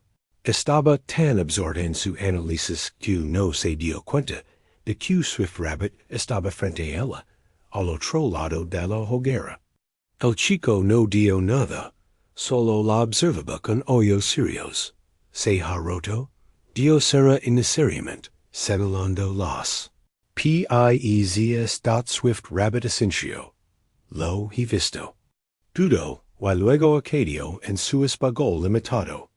¿Lo arreglas? La sencilla pregunta, formulada sin juicio ni duda, estabilizó algo en Sara. Sí, dijo con firmeza. Lo arregló. El niño asintió como si fuera la única respuesta posible, y se sentó cerca, con la clara intención de observar el proceso. Su tranquila confianza era extrañamente alentadora. Sara volvió a examinar el punto de rotura. La unión era demasiado rígida en algunos aspectos y demasiado flexible en otros. Tenía que moverse como una rodilla real, bloquearse cuando estaba recta y doblarse cuando era necesario. Todo ello mientras soportaba el peso de un hombre adulto, mientras reflexionaba sobre el problema, un movimiento en el borde de su campo de visión le llamó la atención. Varias mujeres trabajaban cerca, tejiendo las intrincadas cestas por las que eran famosos los apaches. Sus dedos se movían con precisión experta, creando recipientes flexibles, pero increíblemente resistentes, a partir de simples fibras vegeta. Sara las observa durante varios minutos, fijándose especialmente en cómo conseguían tanto resistencia como flexibilidad con el patrón de su tejido. Una idea comenzó a formarse en su mente. Swift Rabbit, dio de repente, Puedes traerme algunas de esas finas canas para cesteria? Y tendones, los más finos y resistentes que encuentras. El chico asintió con entusiasmo, y salió corriendo. Sara comenzó a desplegar un espacio para trabajar, con la mente acelerada por un nuevo deseo, más sencillo en algunos aspectos, más complejo en otros, pero fundamentalmente diferente de su primer intento. Cuando 2 lunas y Náshdí regresaron, Sara había creado un pequeño modelo de su nuevo deseo articulado. En lugar de piezas rígidas destinadas a encajar entre sí, había tejido una estructura flexible, similar a una cesta que se comprimía bajo el peso directo, pero resistía la presión lateral. Lo estaba pensando mal, explicó, haciendo una demostración con el modelo. Intentaba que la madera se comportara como el metal, que se bloqueara y desbloqueara. Pero la madera no es metal. Tiene su propia resistencia. Náshdí estudió el modelo con entiers, aparentemente olvidando su decepción anterior, como las cestas apache. Observa. Se doblan, pero no se rompen. Exacto, asintió Sara, alivada por su comprensión. Tengo que empezar de nuevo con la unión, pero el encage y la parte inferior de la pata siguen bien. Lo tendrá listo para mañana por la noche. El anciano te da hasta el amanecer del día después de mañana. Le recuerdo tu lunes con delicadeza. Entonces debes la fecha límite se chirnia sobre ellos, tachida pero omnipresente. Un día más para perfeccionar la pierna. Un día más antes de que Sara tuviera que abandonar el cañón, y estas personas que, de forma inesperada, se habían convertido en importantes para ella. Speaks with thunder visitó más tarde y esa tarde, aparentemente para ver cómo estaba Náshdí después de la queda. Su verdadero propósito quedó claro rápidamente. Los espíritus han rechazado tu medicina blanca, le dio a Sara, sin molestarse en ocultar su satisfacción. Tal y como te advertí, Sara siguió trabajando en su nuevo deseo, negándose a morder el anzuelo. Los espíritus no rompieron la pierna, respondió con serenidad. Cometí un error al construir la articulación. Ahora lo estoy arreglando. Arrogancia, se burló el curandero. ¿Creáis que se ve más que nuestros antepasados? ¿Más que yo? He tratado su pierna durante 3 años. Náshdí, que había estado observando en silencio la discusión. Finalmente habló. Y en 3 años me has ayudado a volver a caminar. Habla con el trueno. El rostro del curandero se ensombrece. Algunas lesiones son voluntad de los espíritus. Nos ponen a prueba, nos enseñan a aceptar nuestro destino con dignidad. Quizá, admitió Náshdí, o quizá nos envían nuevos conocimientos, desde fuentes inesperadas. Mi madre siempre dice que el senador sabio aprende nuevas medicinas cuando se la ofrecen. 2 lunas que molia hierbas cerca, no hizo ningún comentario, pero sonrió levemente ante las palabras de su hijo. Habla con el trueno, los miró a todos con aire, antes de aliarse con paso firme, con sus bolsas de medicina balanceándose furiosamente, y su lado al caer lascia.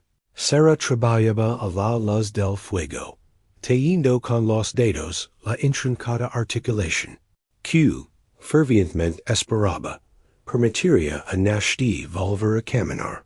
La tarea requería una concentración total, pero su mente seguía volviendo a la fecha límite que se avecinaba. Al amanecer del día siguiente, se habría ido de ese lugar. De entre ese gente y dot, se habría ido lejos de él. Funcionará esta ¿Ves? Preguntó Náshdí en voz baja. observando como sus manos se movían con precisión experta. Sara levantó la vista, y se encontró con su mirada al otro lado del fuego. Sí, dio con convicción. Funcionara. Lo que puedo sin preguntar, sin decir entre ellos, era que pasaría después.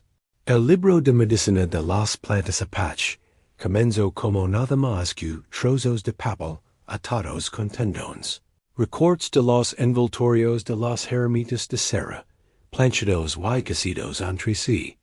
Sin embargo, a medida que las páginas se llenaban de dibujos y notas cuidadosas, se transformó en algo mucho más valioso, un puente entre mundos, un depósito de conocimientos que de otro modo se habrían perdido. Esta es para la fiebre. Explicó 2 lunas, aplastando una planta de flores amarillas entre sus dedos para que Sara la oliera.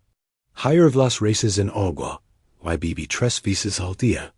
Sara asintió con la cabeza, y dibujó la planta con detalle, las flores en forma de estrella, el patrón de las joyas a lo largo del talo, la estructura distintiva de las raíces. Junto al dibujo, anotó el nombre apache, y luego sus propiedades medicinales, tal y como se las describió. Dos lunas se centraron juntas en un pequeño valle escondido no muy lejos del cañón principal, rodeadas de una sorprendente diversidad de plantas, teniendo en cuenta el duro entorno desértico. 2 lunas había estado trayendo a Sara aquí cada mañana mientras esperaba a que la resina de pino se secara en la nueva articulación de la rodilla. Lo que había comenzado como una forma de pasar el tiempo se había convertido en un intercambio deliberado de conocimientos. ¿Y esta? Preguntó Sara, señalando un arbusto nudoso con pequeñas flores blancas. Muy potente. Adversio 2 lunas. Medicina para mujeres. Para partos difíciles o dolores menstruales. Le enseñó cómo recolectar solo ciertas partes, cómo prepararlas, y cuándo administrar el remedio resultante. Pero en exceso es venenosa. Hay que tener cuidado. Sara lo anotaba todo meticulosamente, consciente de que se le estaba confiando. Información que había pasado de madres a hijas apaches durante innumerables generaciones. A cambio, ella le había estado enseñando a 2 lunas los principios de la carpintería, cómo seleccionar la madera adecuada para diferentes propósitos, cómo trabajar con la veda en lugar de contra ella, cómo utilizar herramientas sencillas para crear objetos tiles. ¿Por qué escribes estas cosas? Preguntó 2 lunas, observando cómo el lápiz de Sara se movía sobre el papel. No te cuidarás para utilizarlas. El recordatorio directo de su inminente partida le dolió, pero Sara mantuvo una expresión neutra. El conocimiento de preservarse, respondió. Aunque me vaya, lo que me enseñas no se perderá. Tu moons lo pensó, con su rostro curtido por el tiempo. Nuestras costumbres se transmiten hablando, haciendo. No hay trabas de marcas en la corteza. Son caminos diferentes hacia el mismo fin, sugirió Sara. Ambos mantienen viva la sabiduría edad.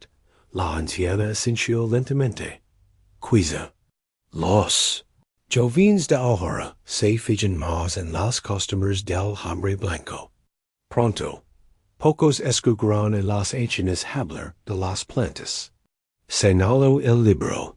Pero quiza miran las marcas en la corteza. Este reconocimiento de los tiempos cambiantes sorprendió a Sara. La mayoría de los ancianos a esos cambios. El pragmatismo de 2 lunas denotaba una sabiduría que trascendía las fronteras culturales. Tengo algo para ti, dijo Sara, metiendo la mano en el bolsillo y sacando una pequeña caja de madera. La había talado por las tardes, después de trabajar en la pierna de Náshdí, utilizando un trozo de cedro, con un vitado especialmente bonito. La tapa presentaba un intrincado de seco, que combinaba símbolos apaches con marcas tradicionales de carpintería, una fusión única de sus respectivos oficios. 2 moons aceptó el regalo con la solemnidad adecuada, y examinó su construcción. Con evidente aprecio. Buena unión. Comentó, usando un dedo por las juntas casi invisibles. Fuerte pero bonita. Para tus medicinas especiales. Explicó Sarah. Las que deben mantener secas y a salvo. 2 moons abrió la calle y inhaló el dulce aroma del cedro. Una madera para medicinas. Alea a los insectos, y etre a los espíritus buenos. Levantó la vista hacia Sarah, con sus ojos oscuros penetrantes. Has hecho muchas cosas en tu vida? Muchas, asintió Sarah. Muebles, sobre todo. Mesas, sillas, armarios. Cosas para el hogar. Pero nunca un hogar propio. La pregunta tomó a Sarah por sorpresa. No admitió, después de un momento. Todavía no. 2 moons asintió con la cabeza, como confirmando algo a sí misma. Un constructor debe tener un lugar donde construir. Colocó varias hierbas secas en la calle, y la cerró con cuidado. Guardar tu libro de marcas en la corteza. Si no vuelves a por él, se lo daré a alguien que le di un buen uso. La insinuación de que Sarah podría volver algún día. Quedó flotando entre ellas, sin que ninguna lo reconociera directamente. En lugar de eso, continuaron intercambiando conocimientos. 2 lunas identificando plantas, y Sarah documentando sus PROPIEDADIs, dal acercarse al mediodía, recogieron sus pertenencias para regresar al cañón. 2 moons se detuvo de repente, con la cabeza inclinada, como si escuchara algo. Solo ella podía oír. ¿Qué pasa? Preguntó Sarah, inmediatamente alerta, en el PELIGRO. La anciana negó con la cabeza. No es que, sino quien. Los espíritus de este lugar nos observan. Aprueben que compartamos. Miró directamente a Sarah. Dicen que tienes un corazón apache en un cuerpo de mujer blanca. Viniendo de 2 lunas, era un gran elogio. Sarah sintió un calor que no tenía nada que ver con el sol del desierto que brillaba sobre sus cabezas. Mi abuelo diría que el boom. Trabajo no tiene color. 2 lunas sonrió. Tu abuelo era un hombre sabio. Me hubiera gustado hablar con él. A él también le hubieras gustado. Dio Sarah, sorprendiéndose a sí misma con la certeza de sus palabras. Mientras regresaban, 2 lunas le habló de su juventud, de cómo había aprendido la medicina, herbal de su madre y su abuela, de los vastos territorios que los apaches habían atravesado libremente antes de ser confinados a regiones cada vez más pequeñas por los asentamientos blancos que invadían sus tierras. Est Canaan. Dio, señalando las paredes de roca roja que se alzaban a su alrededor, es nuestro último hogar verdadero. El último lugar donde vivimos como los apaches siempre han vivido. Sarah era consciente de la responsabilidad que suponía haber sido admitida en ese santuario. Pensó en las patrullas de caballería que, según se decía, registraban la zona, en la amenaza constante que se cernía sobre esta pacífica comunidad. Su presencia allí era un riesgo que habían corrido, primero por compasión, ahora quizá por algo parecido a la amistad. Cuando llegaron a la vivienda, encontraron a Náshdí trabajando en un pequeño proyecto de talado. Desde que había visto trabajar a Sarah, había recuperado esta antigua habilidad, y sus fuertes manos recordaban lo que sus piernas ya no podían hacer. La articulación está colocada. Le dio Sera, examinando la pierna de madera que descansaba. A la sombra. Podemos volver a intentarlo esta tarde, cuando la resina se he endurecido por completo. Náshdí essential, sin dejar traslucir en su expresión, la esperanza o el temor, que debían de estar luchando en su interior tras el fracaso del día anterior. Esta vez aguantará. Dio, no como una pregunta, sino como una declaración de fe en la habilidad de Sara. 2 moons se afanaba preparando la comida del mediodía, que consistía en pinones, carne seca y bayas, de principios de verano. Mientras comían, LLS. Entretuvo con historias de las hazaras infantiles de Náshdí, su primera cacería, su tendencia a desaparecer en las colinas durante días, su temprano talento para el rastreo, que con el tiempo le había convertido en uno de los exploradores más valiosos de la tribu. Sara escuchaba, absorbiendo esos destellos del hambre que había sido, antes de que la legión le cambiara la vida.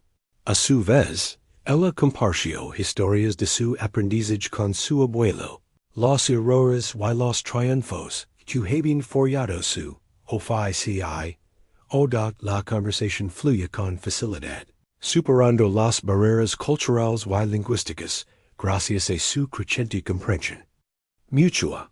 Cuando la mano de Náshdí rezaba la de ella, al pasarles la comida o las herramientas, el contacto ya no parecía accidental. A medida que las sombras de la tarde se alargaban, llegó el momento de probar la pierna redesegada. Sara había incorporado todo lo que había aprendido del primer fracaso, y había creado una articulación que imitaba las técnicas de cestería que había observado. El nuevo diseco era más resistente y flexible, y se basaba en la compresión, y la tensión en lugar de en mecanismos de bloqueo rígidos. ¿Estás listo? Le preguntó a Náshdí, que estaba sentado observando los últimos ajustes que hacía en las correas. Él la miró fijamente a los ojos. Sí, pase lo que piense de la pregunta tácita flotaba entre ellos. Que pasaría después de la prueba, tanto si tenía éxito como si fracasaba.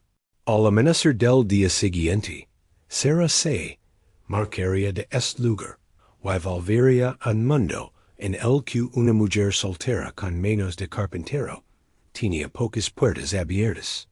Esa certeza pesaba sobre ambos, mientras se preparaban para ese momento. Da la verdad de la piedra del consejo, un círculo de rocas antiguas polidas por generaciones de reuniones tribales, brillaba en rojo en el crepúsculo cada vez más intenso. Sara se sentó en el borde, muy consciente de su condición de forastera, a pesar de la presencia tranquilizadora de 2 lunas a su lado. Este consejo de emergencia, convocado por anciano de la tribu, tras la cruda satisfactoria de la pierna de madera por la tarde, determinaría no solo su destino, sino también el de Náshdí. La pierna había funcionado. No a la perfección.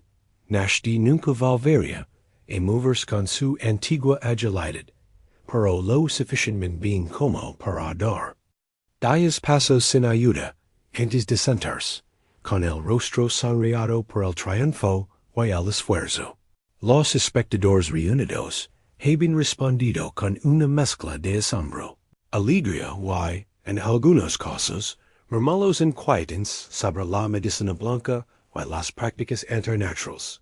Ahora toda la tribu se había reunido alrededor del fuego del consejo, con los rostros iluminados por las llamas danzantes mientras la última luz se desvanecía del cielo del cañón.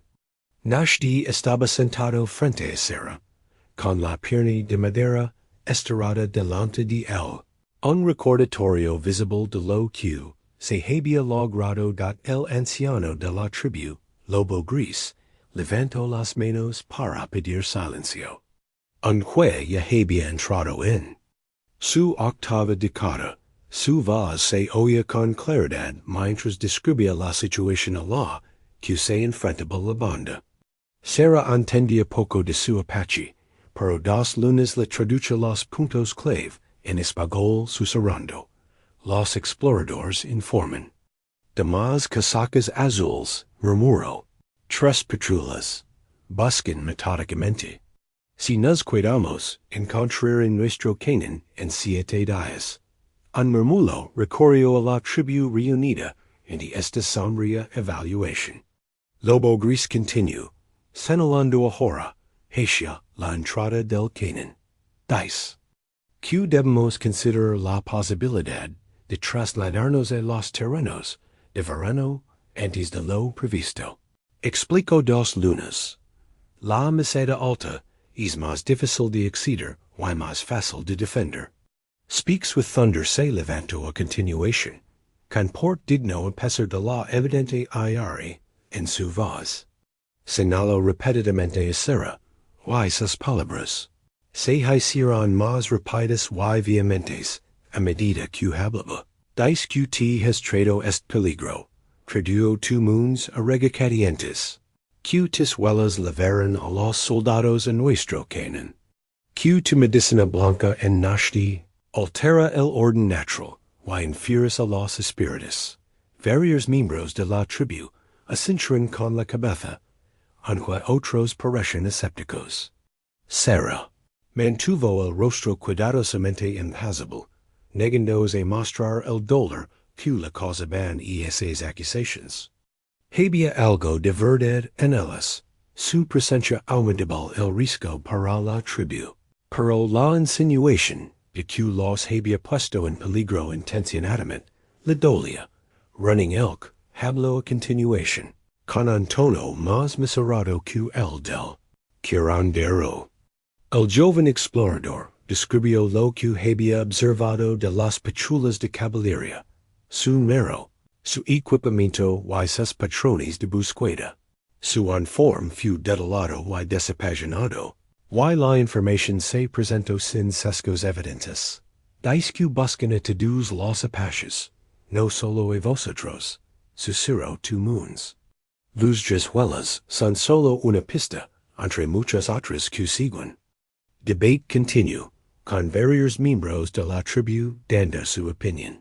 Algunos abogaban por el traslado inmediato a las tierras de verano, otros por enviar exploradores para despistar a las patrullas, y otros por dividir temporalmente la banda para crear confusión. A lo largo de la discusión, la presencia de Sarah siguió siendo un punto de discordia. Finalmente, Náshdí levantó la mano para hablar. Se hizo el silencio entre los reunidos, mientras se levantaba con dificultad, apoyándose en la pierna de madera. Esto por sí solo era una declaración poderosa. El guerrero que una vez había estado lisiado, ahora se mantenía literalmente en pie para dirigirse al consejo. Habló lentamente, con palabras que denotaban una cuidadosa reflexión. Aunque Sarah no entendía la mayor parte de lo que decía, escuchó su nombre varias veces, cada vez acompañado de gestos que parecen respetuosos, incluso agradecidos. Mi hijo les requiere tu curación. Tradujo tu moons en voz baja. Como puedes marcharte una vez que se te curó el tobillo, pero te cuides para ayudarlo. Como compartes tus conocimientos conmigo y con los niños. Náshdí continuó, con voz cada vez más firme, mientras señalaba a varios miembros de la tribu, a paloma gris, que había proporcionado la piel de ante, pecono velos y zorro picuego, que habían ayudado a reunir los materiales. Y las mujeres que habían enseñado a Sarah sus técnicas de cestería. Dice que ya te has convertido en parte de nuestra banda en pequeños details. Explico 2 lunas. Que solo nos has quitado lo que has reemplazado con regalos en mayores. varias cabezas asintran and senil de acuerdo, incluidas algunas puantes parecen hostiles. Náshdí dio un paso adelante vacilante, liga otro utilizando la pierna. De madera con creciente confianza. Disque manana de bais marcaros, tal y como prometistes. Continue dos lunas, con la voz ligeramente entrecortada.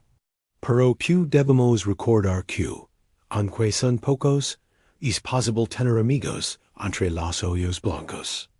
Habla con trueno se levantó de inmediato, con una réplica tajante y despectiva. Dice que la amistad con los blancos siempre ha terminado en traición. Traduyo dos lunas. Que vuestra partida mañana es el único resultado aceptable. El debate se intensifica y se unieron más miembros de la tribu. Algunos apoyaban la postura moderada de Náshdí, mientras que otros se alineaban con la postura más dura del curandero. Durante todo ese tiempo, Sara permaneció en silencio, consciente de que no era una decisión que le correspondía tomar. Finalmente, Lobo Gris volvió a levantar las manos para pedir silencio. Su veredicto, cuando llegó, fue pronunciado con la autoridad que le confería su larga experiencia. El anciano dice que partiras mañana al amanecer, tal y como estaba previsto, tradujo dos lunas. Pero reconoce el regalo que le has hecho a Náshdí y, a través de él, a la tribu. Hizo una pausa para escoger el resto del pronunciamiento del anciano. Dice que serás escoltada hasta el límite de nuestro territorio. Y que te proporcionaron provisions para el viaje. Era más generoso de lo que Sara esperaba, dadas las circunstancias. Inclinó la cabeza, respetuosamente ante Grey Wolf, aceptando su decisión. Pero el anciano no había terminado. Two Moons abrió ligeramente los ojos mientras traduce las siguientes palabras. Dice que, si deseas viajar al puesto comercial de Canyon Creek, Náshdí puede guiarte hasta allí. Mir. A Sara con sorpresa. Es un honor inusual. Canyon Creek está a 3 días de viaje. La implicación era clara. Esto permitiría a Náshdí poner a prueba su nueva movilidad en una distancia más larga, al tiempo que proporcionaría a Sara un paso seguro a través de un territorio peligroso. Era un compromiso que reconoce tanto la necesidad de su partida como el vínculo que se había formado entre ella y el guerrero. Speaks with thunder se opusó de inmediato, alzando la voz en señal de protesta. Grey Wolf lo silenció con un solo gesto shanti. Su autoridad era absoluta en cuestiones de seguridad tribal. El curandero se calmó, aunque su expresión seguía siendo tormentosa. El consejo concluyó con discusiones prácticas sobre los planes de reubicación de la tribu. Comenzarían los preparativos para trasladarse a los terrenos de verano en un plazo de 3 días, dando un mínimo rastro de su presencia en el cañón. Se enviaron exploradores para crear rastros falsos que siguieron las patrullas de caballería. Cuando la reunión se dispersó, Sara permaneció sentada junto al fuego, procesando la decisión del anciano. 3 días más con Náshdí, viajando a través del territorio apache hasta Canyon Creek, desde allí. Presumiblemente podría encontrar transport en uno de los asentamientos más grandes, tal vez Tucson o incluso Santa Fe. Y luego que Lee, pregunta que la había atormentado, desde que salió de Kansas, seguía sin respuesta. ¿Dónde pertenece realmente una mujer sola, con solo herramientas y habilidades de carpintería, en este mundo? Náshdí se acercó lentamente, en adaptándose al ritmo de la pierna de madera. Se sentó con cuidado a su lado y ambos observaron las brasas moribundas del fuego. ¿Oíste las palabras del anciano? Pregunto en voz baja dat será essentio. Dos lunes lo traduyo. Timi guiaras hasta Canyon Creek. Si es lo que decís, aclaro él.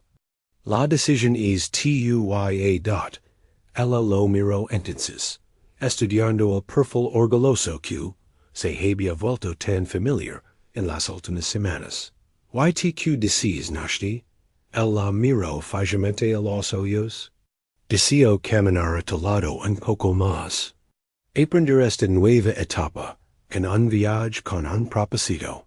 La sencilla honestidad de su respuesta la conmovió profundamente.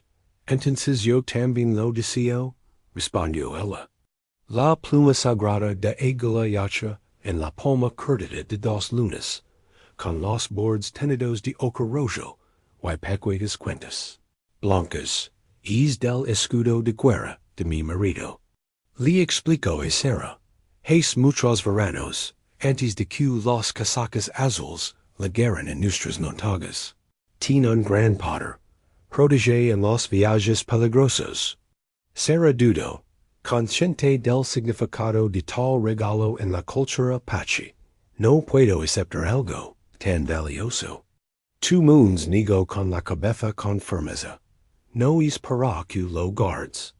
Es para que lo escondas. Señaló la pierna de madera casi terminada, don Náshdí estaba ajustando las correas de cuero. Dentro, donde se unen las dos maderas, el espíritu de la abuela fortalecerá el camino. La anciana ya había realizado una ceremonia de bendición. Sobre los materiales, quemando salvia y enebro, mientras cantaba canciones antiguas que parecen elevarse y descender como el viento a través de las paredes del cañón. Ahora ofrece esta última contribución personal, un talismán para proteger tanto a su hijo como a la mujer blanca que había cambiado sus vidas. Sarah aceptó la pluma con la solemnidad adecuada. La guardé con honor. Prometio, mientras, dos lunas esencia con aprobación. Sarah abrió con cuidado una pequeña sección de la articulación de la rodilla, donde las tiras de cedro se unían al marco de mezquite. Deslizó la pluma dentro, y luego selló la abertura con resina de pino y una fina tira de cuero, haciendo que la modificación fuera casi invisible. Nadie sabe que está ahí. Dio, pero nosotros sí. La mejor medicina es la que no se ve. Ascensió dos lunas con satisfacción en dot, la noche se extendía ante ellas, la última en la vivienda del cañón. El viaje del día siguiente a Canyon Creek recorrería todas sus fuerzas, por lo que dos lunas se retiró pronto a su estorila. Ando a Sarah y Náshdí haciendo los últimos preparativos a la luz del fuego dot. Sarah trabajaba metódicamente, apretando las unions, ajustando el encaje del encaje, y reforzando los puntos de tensión que habían mostrado debilidad durante la prueba del día. Náshdí le pasaba las herramientas según las necesitaba, y sus movimientos ocurrieron en ritmo fácil, fruto de los días que llevaban trabajando juntos. ¿Aguantara? Preguntó él, observando cómo se movían sus manos con precisión experta. ¿Para el viaje? Sí, le aseguró Sarah. Y más ala, si la cuidas adecuadamente. Te enseñaré a comprobar si hay piezas sueltas, a sustituir el acolchado de cuero cuando se desgaste, y a proteger la madera de la humedad excesiva. Lo recordaré, prometió Náshdí, con los ojos oscuros reflejando la luz del fuego. Me has enseñado bien dot, el doble sentido de sus palabras, quedó suspendido entre ellos. Sarah la había enseñado cómo mantener la pierna, pero ambos sabían que le había dado algo mucho más valioso, la independencia. La posibilidad de volver a ser un hombre entre los sayos. ¿Qué vas a hacer? Preguntó Náshdí tras un largo y agradable silencio. Después de Cañón Creek, las manos de Sarah se detuvieron sobre la pierna. Era una pregunta que había evitado hacerse a sí misma, centrándose en la tarea inmediata de terminar la tesis. No lo sé, admitió. Supongo que buscaré trabajo. Mi abuelo siempre decía que las manos hábiles nunca pasan hambre. ¿Como carpintera? ¿Una mujer sola? No será fácil, reconoció. Pero hay asentamientos en crecimiento. Lugares donde se están construyendo nuevas vidas, y donde alguien que sabe construir cosas nuevas puede ser valioso. Náshdí asintió pensativo. ¿Y que hay de tu nuevo hogar? La pregunta toca un punto sensible en el corazón de Sarah. Desde que perdió la granja de Kansas, había dejado de lado la idea de volver a raíces y se había centrado en sobrevivir. Ya llegara el momento, quizá, dijo con cautela, cuando encuentre el lugar adecuado. Sus miradas se cruzaron. A través de la pierna de madera que los unía. Su creación, su liberación. La pregunta tachida brillaba en el aire entre ellos. ¿Podría el lugar adecuado estar con él, con su gente? El viaje a Cañón Creek dura 3 días. Dijo Náshdí en voz baja. En 3 días se pueden decidir muchas cosas. Sarah sonrió. Al oír como él repite deliberadamente la sabiduría de su madre. 2 lunas dice lo mismo sobre los tés medicinales. 3 días para saber si la medicina funciona. Mi madre es sabia en muchas cosas, asintió Náshdí, con expresión más cálida. Aunque a veces habla con demasiada libertad, trabajaron en silencio durante un rato, en armonía, con el único sonido del suave roce de las herramientas.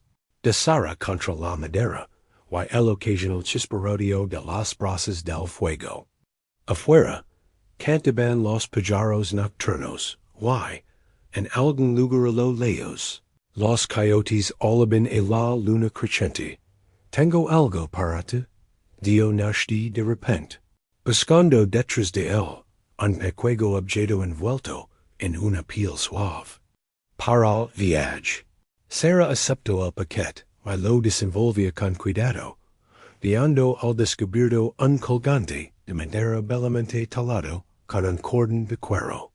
El diseño era de estilo apache, pero incorporaba elementos que ella reconoce de sus propios patrones. De carpintería, una mezcla armoniosa de sus tradiciones. ¿Lo has hecho ti?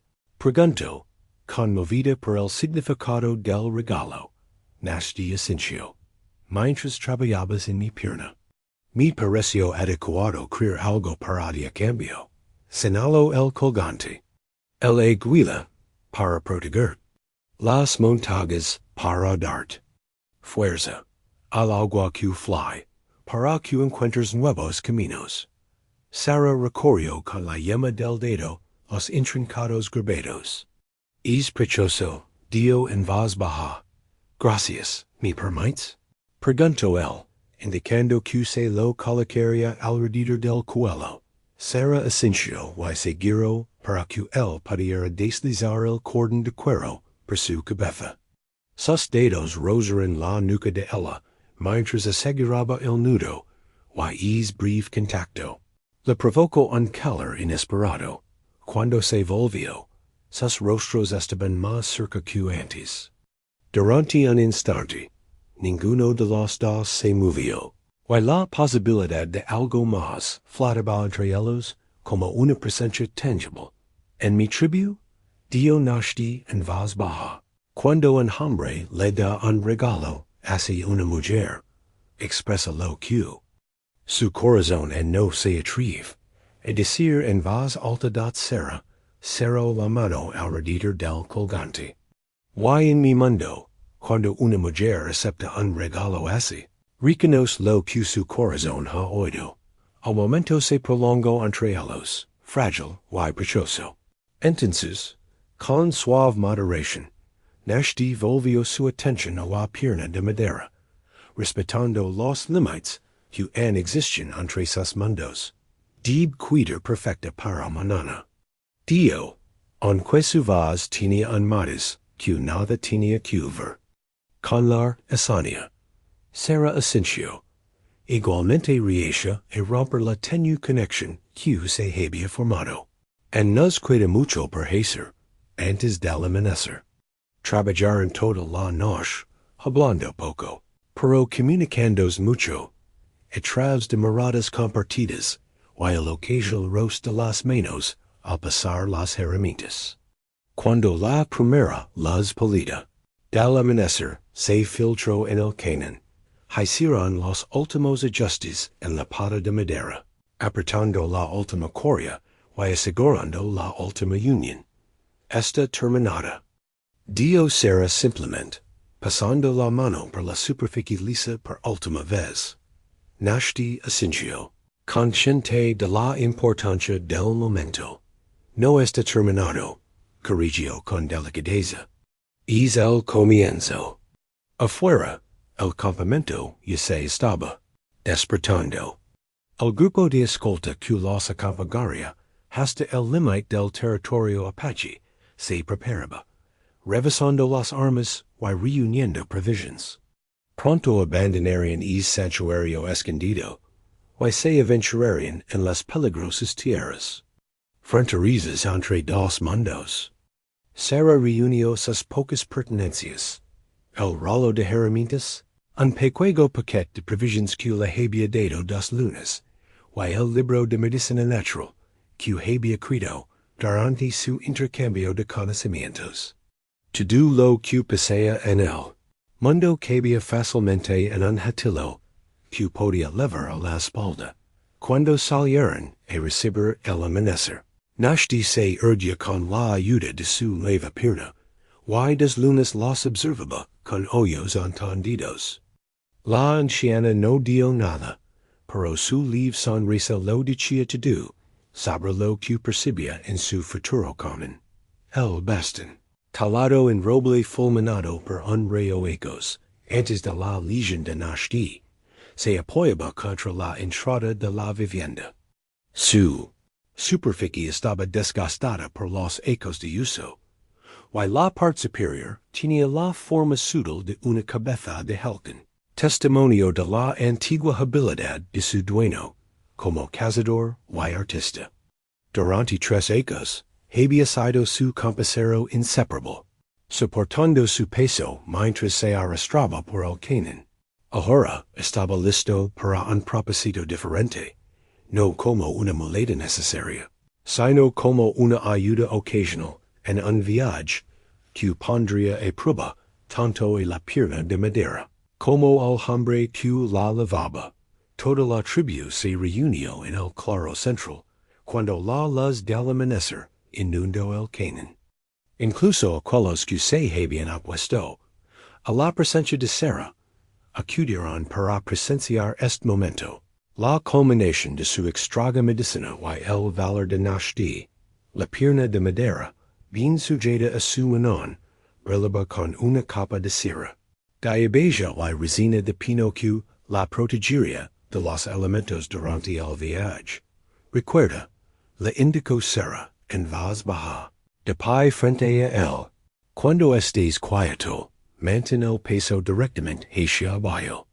Pasos más cortos que los que dabas antes. El pie se balancea desde el talón hasta la punta, así. Le mostró el movimiento.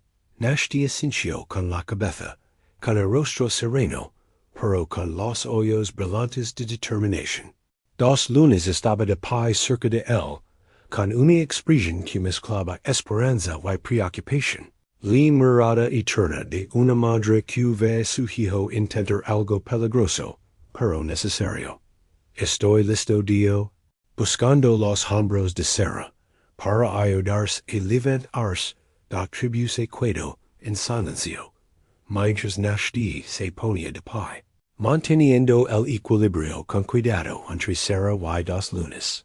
Durante un instante, los 3 permanecieron unidos. Una escultura viviente del pollo y Valencia.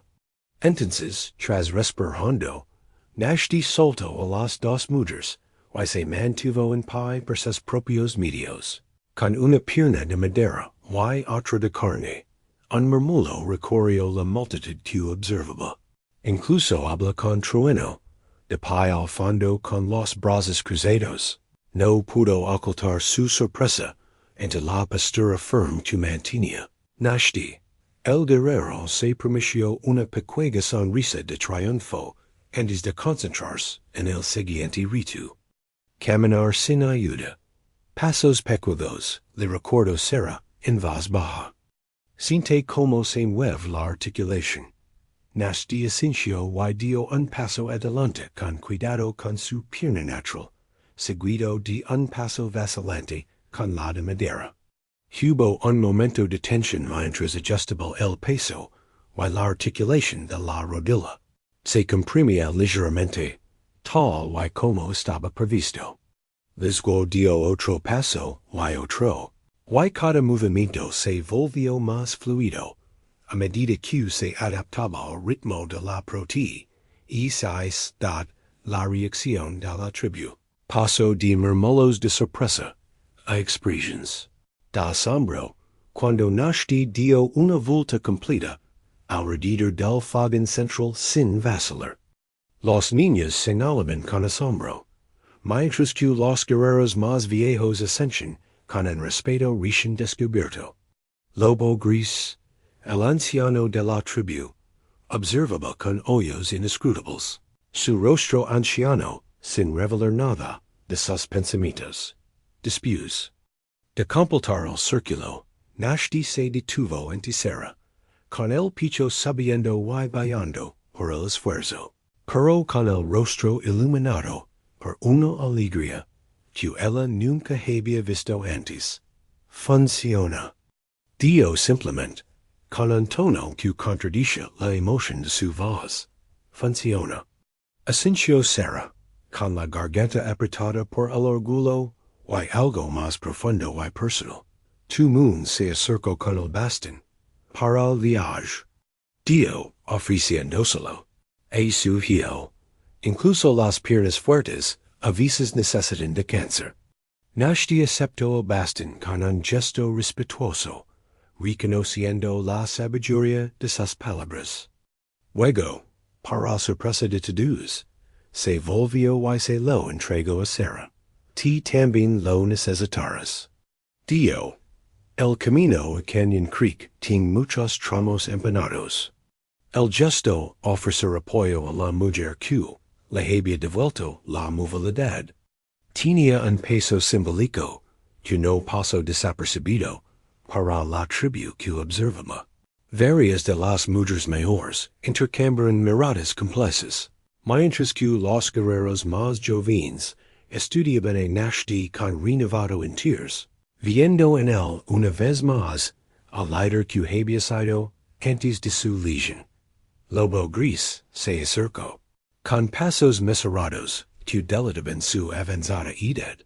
Estudió la pierna de madera con atención, rodeando a Náshdí para observarla desde todos los ángulos. Es una medicina poderosa. Dio finalmente en su espagol limitado, mirando directamente a Sarah. Buen trabajo. Viniendo del anciano de la tribu, era un gran elogio. Sarah inclinó la cabeza respetuosamente. Gracias, anciano. Los jóvenes de la tribu han elegido bien la madera. El deseco lo han aprendido de las cestas de vuestras mujeres. La resistence I got dot miró a Náshdí. Vin del guerrero. Lobo gris asintió, aprobando su diplomática atribución del éxito a las contribuciones de la tribu. Hablo largo y tendido en apache, y dos lunas traduyo para. Discutis menos tienen sabiduría espiritual. Que la pierna de madera, tin poder or la has hecho respetando nuestros costumbres. Hizo una pausa y escuchó mientras el anciano continuaba. Da permiso a cuatro guerreros para que os acompañen a ti, y a Náshdí hasta el bord del cañón. Creek, No solo hasta nuestras fronteras, es un gran honor. Sara comprendió el significado. El anciano estaba extendiendo la protección de la tribu, mucho más allá de lo que exigía la costumbre, garantizando su paso seguro por un territorio peligroso. También era un reconocimiento público de que se había ganado cierta aceptación, a pesar de ser una forastera, mientras la tribu se dispersaba para prepararse para las actividades del día. Muchos se acercaron a Náshdí para admirar su nueva movilidad. Algunos incluso se dirigieron directamente a Sara, superando su interior reticencia a relacionarse con la mujer blanca. Pequeño zorro y conejo veloz le mostraron con orgullo las tablas de madera que habían estado practicando, mientras que paloma gris le obsequió con una pequeña bolsa de hierbas especiales para viajeros. Solo speaks. With thunder mantuvo la distancia. Con expresión sombría mientras observaba las reacciones positivas al éxito de la pierna de madera. Cuando Náshdí se acercó a él, caminando con paso firme y solo con el apoyo ocasional del bastón, el curandero se limitó a asentir secamente antes de darse la vuelta, incapaz de negar la evidencia que tenía ante sí, pero sin querer admitir. Que se había equivocado. Una vez completada con éxito la prueba formal, comenzaron los preparativos prácticos para el viaje. Los cuatro guerreros seleccionados como escoltas Running Elk, Black Bear, Silent Water y Young Hawk reunirán provisions y armas, y discutirán la ruta más segura para llegar a Canyon Creek, teniendo en cuenta las patrullas de caballería que había en la zona de Sara, empaquetados las herramientas y las pocas pertenencias personales que tenía, incluido el libro de medicina vegetal y el colgante de madera que le había dado. Náshdí, la idea de que en pocas horas abandonaría para siempre aquel cañón escondido, le provocaba un extraño vacío en el pecho. A pesar de la emoción por el viaje que les esperaba, es muy calada. Observa 2 lunas, ayudándola a envolver comida seca en joyas para el viaje. Ecker de menos este lugar, admitió Sara. Dado el rostro curtido de la anciana se suavizó. El camino que tenía por delante tiene muchos giros. ¿Quién puede decir a dónde conduce? Lius le puso una pequeña bolsa de medicinas en la mano para el viaje. Y más allá, al llegar el mediodía, el grupo de escolta se reunió a la entrada del cañón. Náshdí, que caminaba con creciente confianza a pesar del terreno irregular, se unió a ellos con una pequeña mochila con sus cosas esenciales. Se había puesto un atuendo de guerrero para viajar, polainas de piel de ante, modificadas para adaptarse a la pierna de madera, una camisa ligera de algodón que había conseguido en un truc y un sombrero de ala en su que le protegería del sol del desierto. Pareces ti mismo otra vez, observa Sara. En voz baja mientras se preparaban para partir. Náshdí entendió inmediatamente lo que quería decir. Me siento yo mismo otra vez, respondió. Quizás sí un yo diferente, pero completo dot. La simple verdad de sus palabras lo resumía todo lo que habían logrado juntos. No era una restauración perfecta de lo que se había pedido, sino la creación de algo nuevo que honraba tanto el pasado como el futuro. Mientras se preparaban para salir por la entrada oculta que los había protegido, Náshdí se detuvo para hacer una última mirada al cañón que había sido su prisión y su refugio durante 3 largos años. Luego, reguido con la ayuda de la creación de Sara, se volvió hacia el camino que tenía delante, el mapa de la caballería, arrugado y manchado con el aceite de muchas manos, yace sobre una roca calentada por el sol, mientras running elk. Trazaba su posición con un dedo delgado. El documento había sido tomado de la alforja de un explorador, que se había aventurado solo demasiado cerca del territorio apache. Un error fatal, que el joven soldado nunca volviera a cometer. Ahora, servía a las mismas personas para las que había sido creado, revelando los patrones de búsqueda y los horarios de patrulla del ejército. 3 patrullas, explicó Running Elk en su español limitado, señalando con el dedo diferentes marcas en forma de X en el rudimentario, pero preciso mapa del cañón. Aquí, aquí. Se mueven como hizo un gesto amplio con la mano, imitando un patrón de búsqueda sistemático. Sarah y Náshdí estudiaron el mapa con atención, reconociendo la peligrosa situación que se estaba desarrollando a su alrededor. Solo habían avanzado medio día desde el cañón escondido, progresando a buen ritmo, a pesar de que Náshdí se estaba acostumbrando a caminar largas distancias con la pierna de madera. Ahora, mientras descansaban a la sombra de un saliente de arenisca durante las horas de más calor del mediodía, esta nueva información les obligaba a reconsiderar su ruta, buscando todas las fuentes de agua. Continuó Running Elk, señalando las marcas azules que indicaban manantiales y filtraciones. Sabemos que los apaches necesitan agua. Las implicaciones eran claras.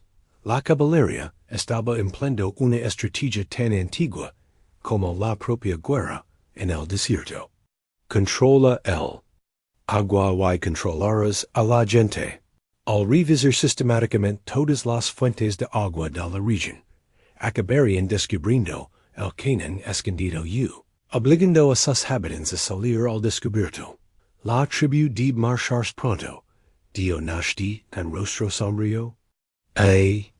Las tierras de verano, Running Elk asintió. El anciano se prepara ahora. 2 días, quizá 3. Los terrenos de verano, una meseta elevada a la que solo se podía acceder por un único sendero estrecho, ofrecen mejor protección y visibilidad. Lo que permite a la tribu avistar a los enemigos que se acercaban desde kilómetros de distancia. Pero el viaje hasta allí los dejaría vulnerables, especialmente con los niños y los ancianos, que no podían viajar rápidamente. ¿Qué hay de nuestro camino hacia Canyon Creek? Preguntó Sarah, trazando la ruta que habían planeado seguir. ¿Cruza estas patrullas? Running Elk estudió el mapa y luego hizo un pequeño ajuste en el rumbo previsto, trazando una ruta alternativa con un palo carbonizado. Por aquí, es más difícil de caminar. Hay menos agua, pero no hay soldados. Miró significativamente la pierna de madera de Náshdí. ¿Podrás hacerlo? Náshdí se enderezó, con evidente orgullo. Padre Hacerlo. Sarah no estaba tan segura. La pierna de madera había funcionado admirablemente en terreno relativamente llano, pero la ruta que proponía Running Elk los llevaría a través de un terreno rocoso con pendientes pronunciadas. La articulación podría no soportar tal castigo. Sin un refuerzo adicional, tendremos que reforzar la rodilla antes de intentar ese camino, dijo ella, ya pensando en cómo modificar el deseco con las limitadas herramientas que llevaba. Y tal vez que un mejor acolchado para la cavidad, mientras discutían estos ajustes técnicos. Oso negro y agua silenciosa regresarán de su misión de exploración, moviéndose con la urgencia de hombres que traen noticias importantes. Hablaron rápidamente con Running Elk en apache, y sus expresiones transmiten la gravedad de su informe, antes de que se tradujera una sola palabra. Casacas azules, explicó Running Elk lacónicamente. Una pequeña patrulla. 2 millas al este. Se dirigen hacia aquí. La relativa seguridad de su lugar de descanso y la sombra se transformó instantáneamente en una trampa potencial. Young Hawk, el cuarto guerrero escolta, comenzó inmediatamente a ocultar los signos de su presencia, borrando las huellas, o esparciendo las cenizas de su pequeña hoguera. ¿Cuántos? Preguntó Náshdí, y buscando sus armas. 6 soldados. Un rastreador. Respondió Running Elk. Están revisando el manantial de abajo. Sarah sintió un nudo en el estómago por la ansiedad. Un encuentro directo con soldados de caballería podría acabar mal para todos, independiente de su presencia. Aunque ella podrían perdonar la vida por ser blanca, sus compañeros apaches probablemente serían abatidos en el acto o, en el mejor de los casos, trasladados a la fuerza o una reserva. Deberíamos separarnos, sugirió rápidamente. Yo ir hacia ellos y crear una distracción. Vosotros podéis escapar mientras estén concentrados en mí. Los guerreros intercambiaron miradas, claramente sorprendidos por su disposición y arriesgar su vida por su seguridad. Náshdí, sin embargo, negó inmediatamente con la cabeza. Demasiado peligroso, dijo con firmeza. Pueden pensar que sois una cautiva traumatizada. Dispararon primero y preguntaron después. Tin razón, asintió Oso Negro en un español entrecortado. Una mujer blanca sola en territorio. Apache ... Pensaron que estás loca, o que eres peor un la crudelidad de su situación se apoderó del grupo. La confrontación directa era demasiado arriesgada, pero también lo era permitir que Sarah se acercara sola a los soldados. Su única opción era evadir por completo a la patrulla.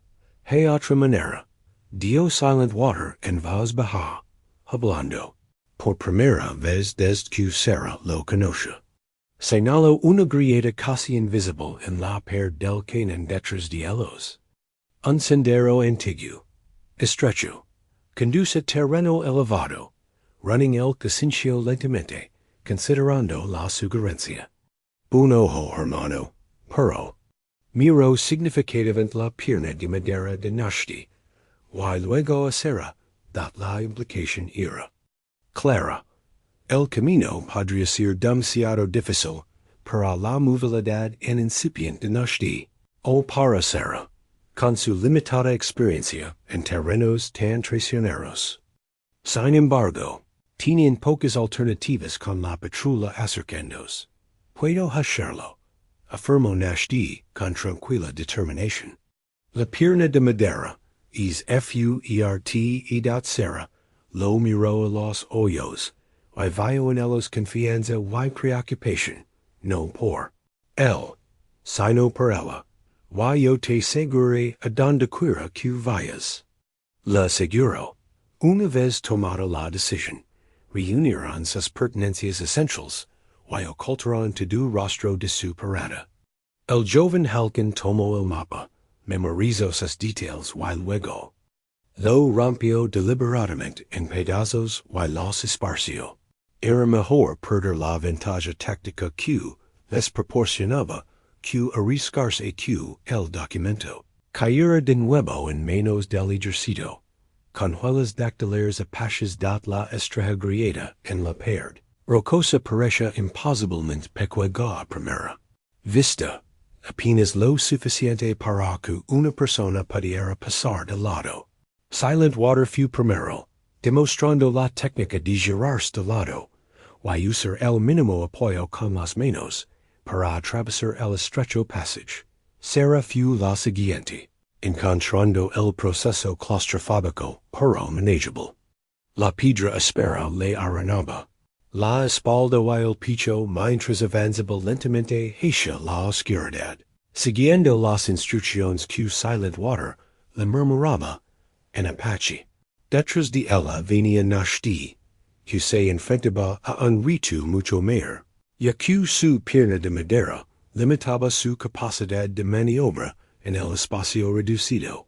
Ella oía su respiración controlada mientras avanzaba por el pasadizo, puntuada ocasionalmente por una inspiración brusca, cuando la pierna de madera se enganchaba en la piedra. Sin embargo, no se quejaba, avanzando con paso firme, aunque más lento que los demás. Cuando Sarah salió a una estraja cornisa por encima de su posición anterior, se volvió inmediatamente para ayudar a Náshdí. Tenía el rostro demacrado por el esfuerzo, y un brillo de sudor resaltaba los fuertes ángulos de sus pómulos, pero sus ojos seguían decididos. Con un último empujón, se unió a ella en la cornisa, habiendo sobrevivido la pata de palo a su primera provisoria. Lo has hecho muy bien, le susurró ella, examinando rápidamente la pierna en busca de daños. Una de las corias se había desgastado contra la roca, pero la estructura seguía intacta. Náshdí se limitó a asentir, con la atención ya puesta en los alrededores. La cornisa conectaba con un sendero ascendente que serpenteaba por la pared del cañón, un camino que los llevaría por encima y lejos de la patrulla que se acercaba, pero que exigiría un esfuerzo considerable, especialmente por su parte. Mientras los guerreros los guiaban hacia arriba, Sarah oyó el sonido lejano de caballos y voces de hombres abajo. La patrulla legaba al lenacho del que habían partido justo a tiempo.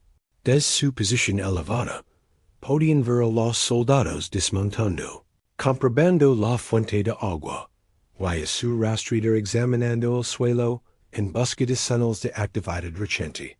No encontraron nada. Les aseguró running elk en voz baja, pero debemos seguir adelante. Si el rastreador es hábil, pueden mirar hacia arriba.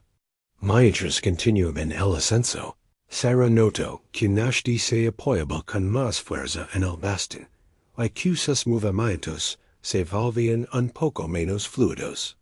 A medida que el cansancio y el terreno irregular les pasaban factura. Sin embargo, cada vez que ella lo miraba con preocupación, él se enderezaba, superando el malestar con el orgullo obstinado que le había llamado la atención por primera vez en el cañón escondido. Cerca de la cima, cuando el sol comenzó a descender hacia el oeste, se detuvieron brevemente en una amplia cornisa que les ofrecía descanso, y una vista impresionante de los valles que se extendían a sus pies. La patrulla de caballería había seguido adelante, continuando su metódico patrón de búsqueda sin descubrir a sus presas. Sarah y Náshdí se pasaron la calabaza con agua, cuyo contenido era muy pechado en el árido pasaje que atravesaban. Cada sorbo era medido, tomado con la conciencia de que la siguiente fuente de agua se encontraba a muchas horas de distancia. Llevaban 2 días viajando, desde que habían evadido a la patrulla de caballería, siguiendo la ruta alternativa que los llevaba a través del terreno más difícil que Sarah había encontrado jamás. Solo un poco, advirtió Náshdí mientras le entregaba la calabaza. Ahora fuerzas para la caminada nocturna Sarah asintió y tomó el sorbo más pequeño posible para humedecer sus labios y garganta resecos. El sol del mediodía golpeaba sin piedad, convirtiendo las rocosas tierras altas en un horno. Se habían refugiado en la sombra de una enorme roca, el único alivio disponible en el árido pasaje. Ciervo corredor y halcón joven se habían adelantado para explorar el camino hacia Cañón Creek, mientras que oso negro y agua silenciosa vigilaban desde posiciones elevadas cercanas. Este breve respiro le permitió a Sarah examinar la pierna de madera que había sido sometida en esfuerzo mucho mayor del que había previsto cuando la fabricó. Déjame ver, Dio, señalando el lugar. Dan la pierna se unía al muñón de Náshdí. Él obedeció sin protestar, aunque Sarah notó que intentaba ocultar una mueca de dolor al extender la extremidad de madera. Al quitar la pierna, quedaron al descubierto unas abrasiones rojas inflamadas en el lugar donde la cavidad había rozado la piel durante la difícil escalada. El término técnico rosadura parece lamentablemente inadecuado para describir la carne en carne viva que había debajo. ¿Por qué no me dijiste que estaba tan mal? Preguntó, limpiando suavemente la piel irritada con un pano humedecido con su preciosa reserva de agua. Náshdí se encogió de hombros, en un gesto deliberadamente despreocupado, a pesar de su evidente malestar. No hay otra opción. Debemos seguir adelante. Sarah frunció el ceño, calculando y los ajustes que podía hacer con sus limitados recursos. La pierna en sí había funcionado muy bien. La articulación aguantaba y la madera solo presentaba pequeños arenazos por el terreno accidentado. Pero la unión entre la madera y la carne necesitaba atención inmediata de su rollo de herramientas. Sacó un pequeño cuchillo y un trozo de piel de anti-suave que había guardado de la contribución original de Grey Dove. Puedo hacer un acolchado mejor, explicó. Voy a aflojar un poco las correas para reducir la fricción. Mientras trabajaba, Náshdí observaba sus manos con el aprecio que más de compartir un oficio. Pensas en todo, comentó. No en todo. Admitió Sarah, recordando el primer prototipo fallido. Pero aprendió de los errores. Sus miradas se cruzaron brevemente en un gesto de complicidad. Ambos habían sufrido fracasos en sus vidas. Él, su legión. Ella, la pérdida de su hogar y su familia. Sin embargo, Ali estaban adaptándose y siguiendo adelante en lugar de rendirse a las circunstancias. Sarah terminó las modificaciones y luego ayudó a Náshdí a volver a colocar la pierna con el acolchado mejorado. ¿Mejor? Él se puso de pie con cuidado, probando el ajuste. Mucho mejor. Gracias. La sencilla gratitud en su voz la conmovió profundamente. En los días transcurridos, desde que abandonaron el cañón escondido, su relación había evolucionado más allá de la de artesano y destinatario. Los ritos compartidos durante el viaje habían creado una asociación entre iguales, en la que cada uno aportaba sus puntos fuertes para garantizar la supervivencia. Mutua. Black Bear apareció en silencio a bordo de su refugio, indicando que era hora de seguir adelante. Las sombras de la tarde se alargaban, ofreciendo unas condiciones ligeramente más frescas para viajar, pero también indicando la necesidad de encontrar un refugio adecuado para pasar la noche. Continuaron por la cresta de la meseta, un camino que les ofrece seguridad frente a las patrullas de caballería, pero que exigía un avance cauteloso.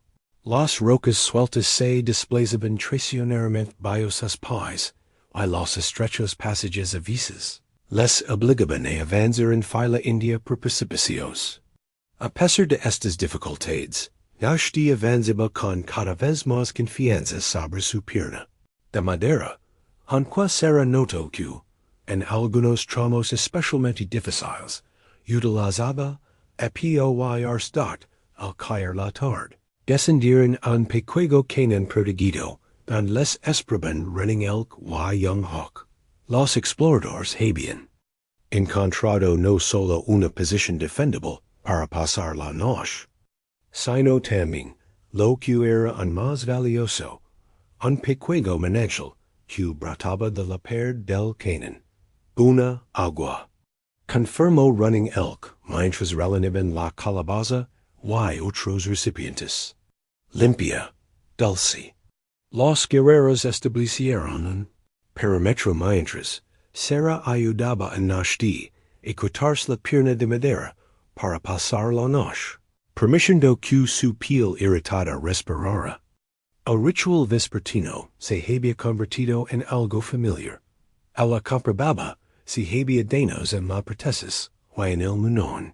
Hacía las reparaciones o ajustes necesarios, y luego compartían una comida sencilla con los demás antes de establecer los turnos de guardia para la noche. Mientras Sarah aplicaba un bálsamo calmante de aloe y enebro que 2 lunes había preparado para el viaje. Avanzamos bien. 2 días más hasta Cañón Creek, si el camino sigue despejado. Recordar su destino le provocó sentimientos encontrados. Cañón Creek representaba una especie de seguridad. Un puesto comercial donde Sarah podría encontrar transport para llegar a un asentamiento más grande. Pero también marcaba el punto en el que sus caminos podrían separarse. Un pensamiento que le provocó un vacío inesperado en el pecho. ¿Y luego? Preguntó. Con una pregunta que abarcaba mucho más que simples planes de viaje. Náshdí se quedó en silencio durante un largo rato, con el rostro iluminado por el pequeño fuego que Black Bear había encendido con cuidado para cocinar. No, lo sé, admitió finalmente. Mi pueblo me necesita, especialmente ahora que las casacas azules están buscando. Pero, dejo la frase sin terminar, con las implicaciones flotando entre ellos. No había un camino claro que les permitiera permanecer juntos. Sus responsabilidades con su tribu se oponían a la necesidad de ella de establecer una nueva vida en algún lugar donde pudiera practicar su oficio. Su conversación fue interrumpida por el regreso de Silent Water desde una posición elevada de vigilancia. El guerrero, normalmente taxurno, habló rápidamente en apache, y su habitual actitud tranquila dio paso a una evidente preocupación. ¿Qué pasa? Preguntó Sarah mientras los demás guerreros se reunían a su alrededor. Running. El patrulló con gravedad. Señales de fuego en dirección al cañón oculto. Muchas señales. Es una señal de emergencia. Náshdí se enderezó y instintivamente buscó la pierna de madera. La tribu está en peligro. Los guerreros deliberaron rápidamente, con una discusión intensa, aunque en voz baja. Sarah entendió lo suficiente como para comprender el dilema. Continuar escoltando a ella, y Náshdí hasta Cañón Creek. Tal y como se les había ordenado, o responder a la aparente emergencia a la que se enfrentaba su pueblo. Vivía ir con ellos. Dio Náshdí con decisión. Sarah y yo continuaremos solos hasta Cañón Creek. Running elk parece escéptico. El anciano nos ordenó que os guiáramos sanos y salvos hasta el puesto comercial. Las circunstancias han cambiado, replicó Náshdí. La tribu necesita ahora a todos los guerreros. Sarah y yo podemos seguir el camino que nos habéis mostrado. Se produjo un tenso silencio, solo roto por el suave crepitar de la pequeña hoguera.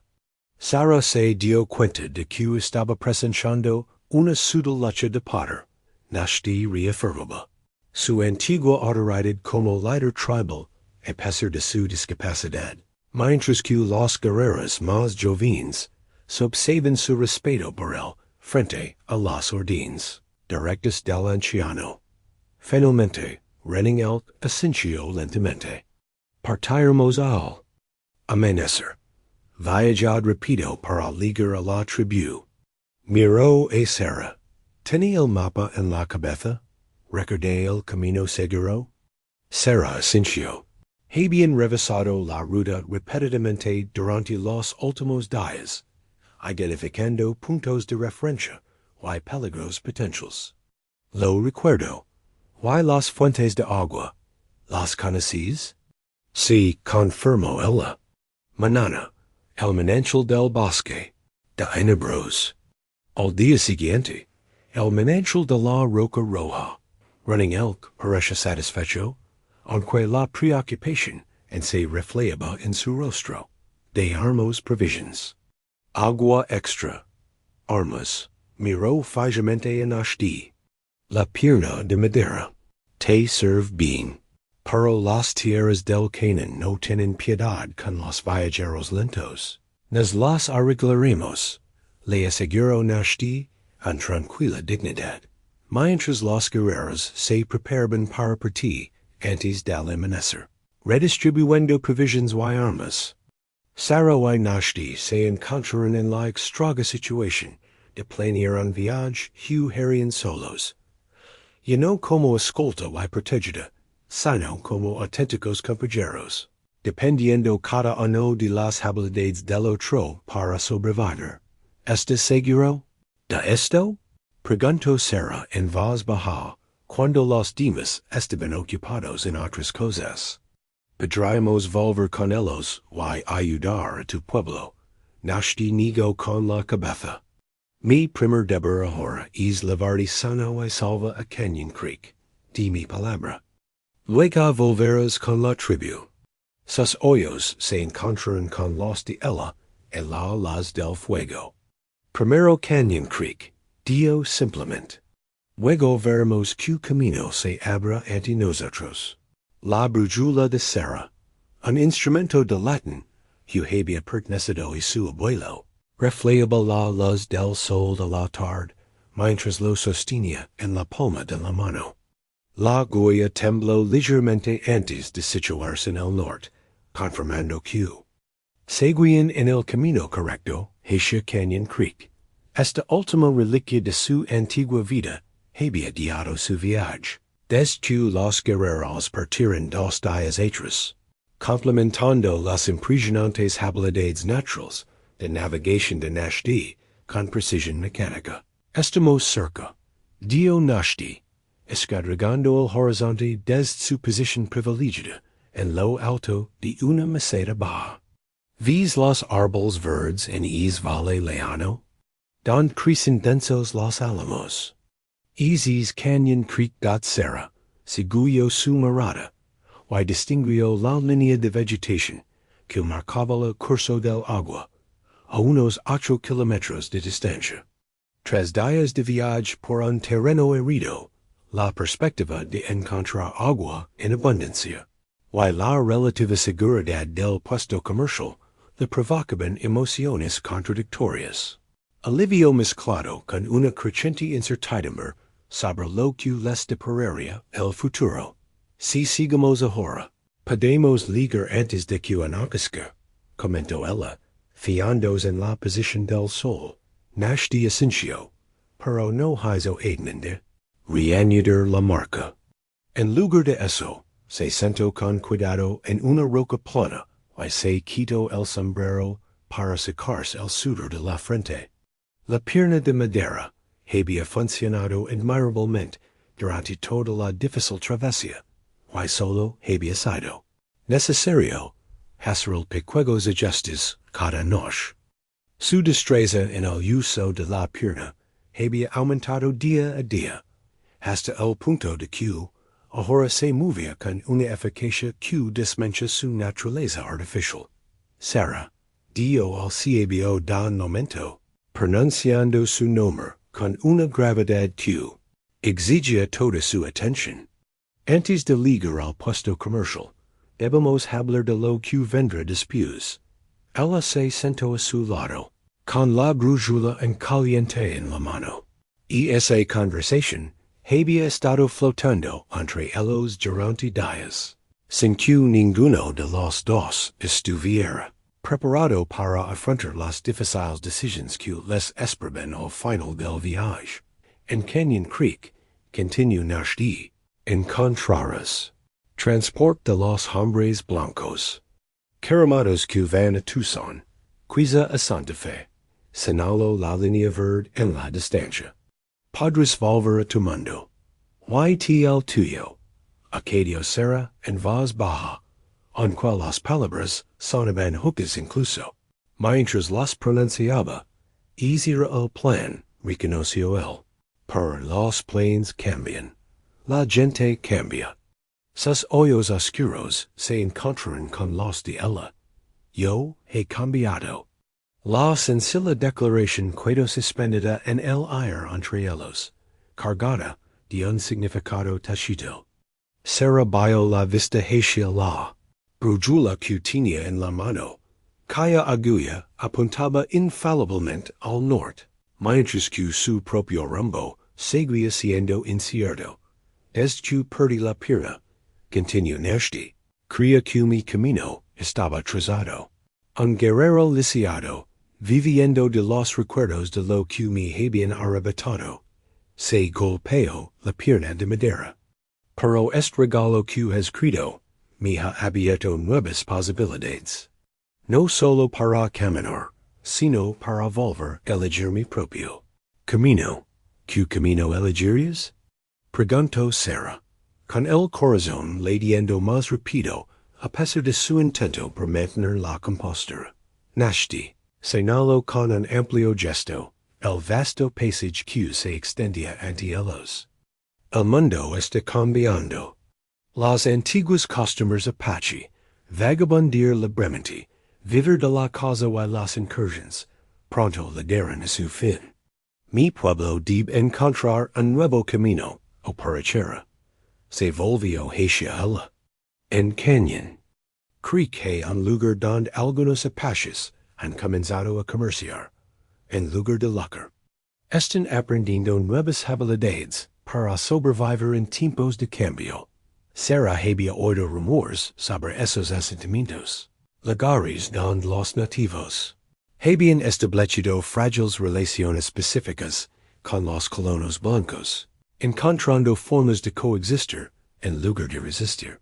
Esos acuerdos eran poco frecuentes y frágiles, y a menudo ambos bandos los veían con recelo.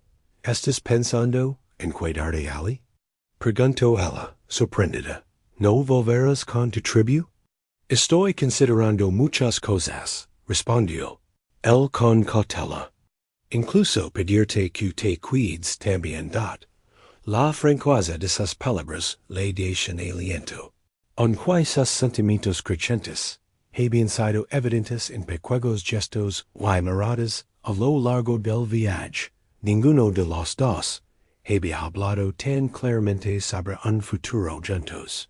¿Cómo que? Preguntó Sarah, necesitando claridad a pesar de la emoción que le oprimía la garganta. ¿Cómo compañera? Respondió Náshdí con sencillez. En la artesanía, en la vida, en la construcción de algo nuevo, señaló su pierna de madera. Tienes habilidades que los colonos blancos necesitan. Yo conozco esta tierra y esta gente.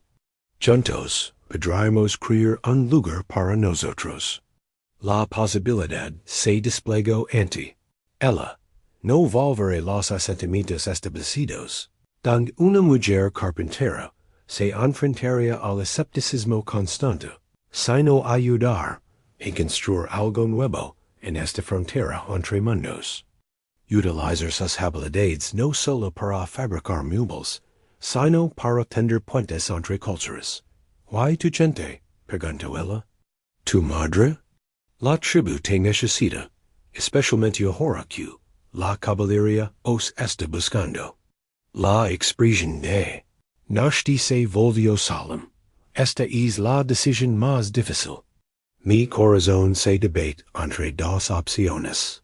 Se toca la pierna de madera, pero quizá les sirva más mostrándoles un nuevo camino que luchando batallas antiguas que no podemos ganar.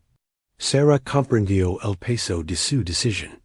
El hecho de que considerara no volver con su tribu, especialmente en un momento tan peligroso, decía mucho tanto de sus sentimientos hacia ella como de su visión pragmática del futuro de los apaches.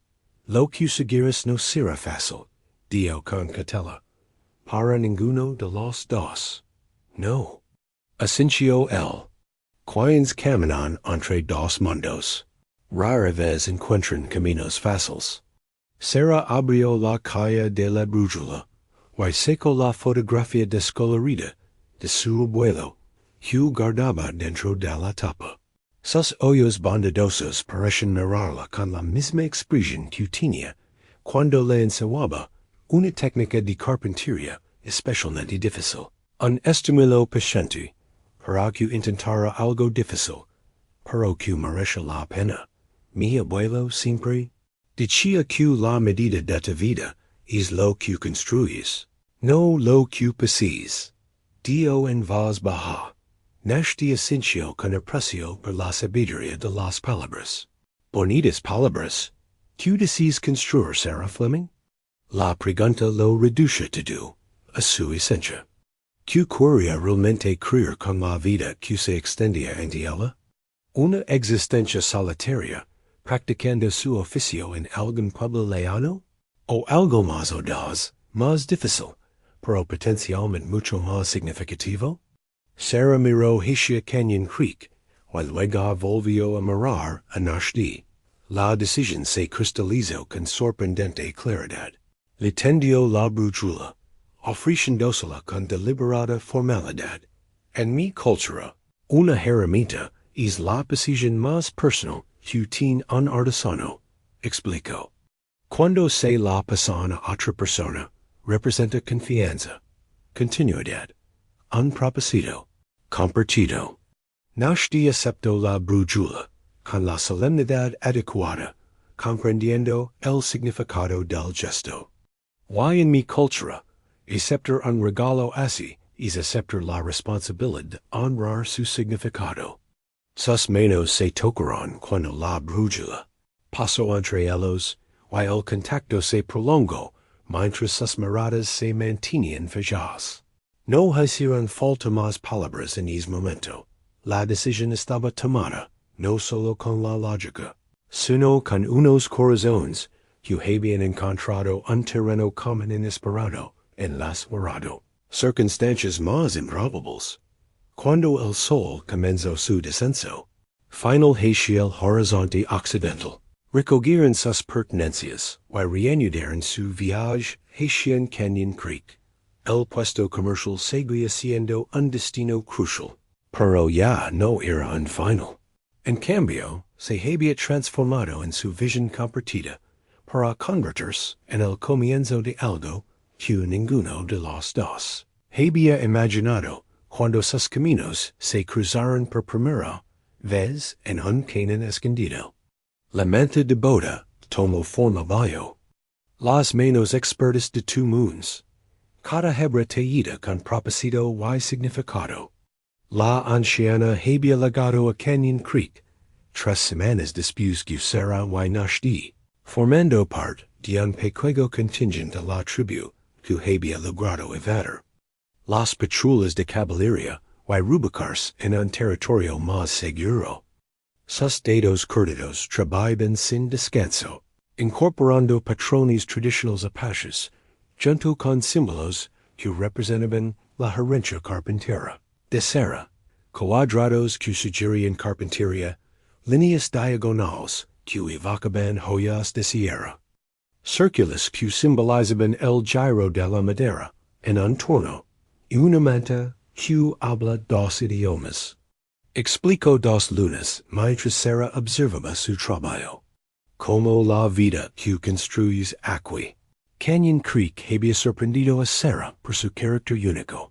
En hay un asentamiento totalmente blanco, en hay un campamento apache, sino algo entre 2 mundos. El centro lo formaba el puesto comercial, un robusto edificio de troncos regentado por un antiguo explorador del ejército llamado Harlan Mackenzie, que se había casado con una mujer apache. Alrededor de este núcleo había crecido una pequeña comunidad de unas 30 personas. Algunas familias apaches que habían elegido el comercio en lugar de los costumers tradicionales.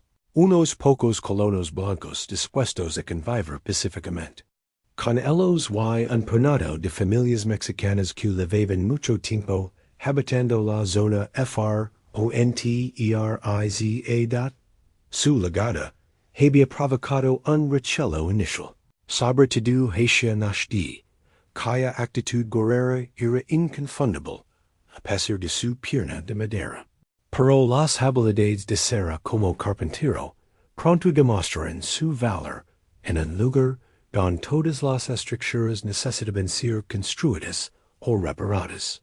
Y el conocimiento de Náshdí del territorio circundante lo convertía en un guía ideal para las partidas de caza y los viajeros que necesitaban un paso segu o dot les habían dado una pequeña parcela de tierra para construir una vivienda.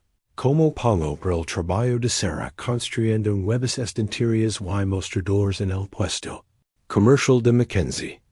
Cada noche, después de su trabajo de carpintería y de sus tareas como guía, trabajaban juntos en la sencilla estructura, combinando las técnicas de construcción apache con los conocimientos de carpintería de Sarah, para crear algo único. ¿Cómo veía la construcción? Preguntó 2 lunas. Sin detener sus dedos en el tejido. El techo estará terminado a finales de semana, respondió Sarah, con orgullo evidente en su voz. Náshdí ha diseñado una forma ingeniosa de canalizar el agua diluvia hacia unos barrels de recogida.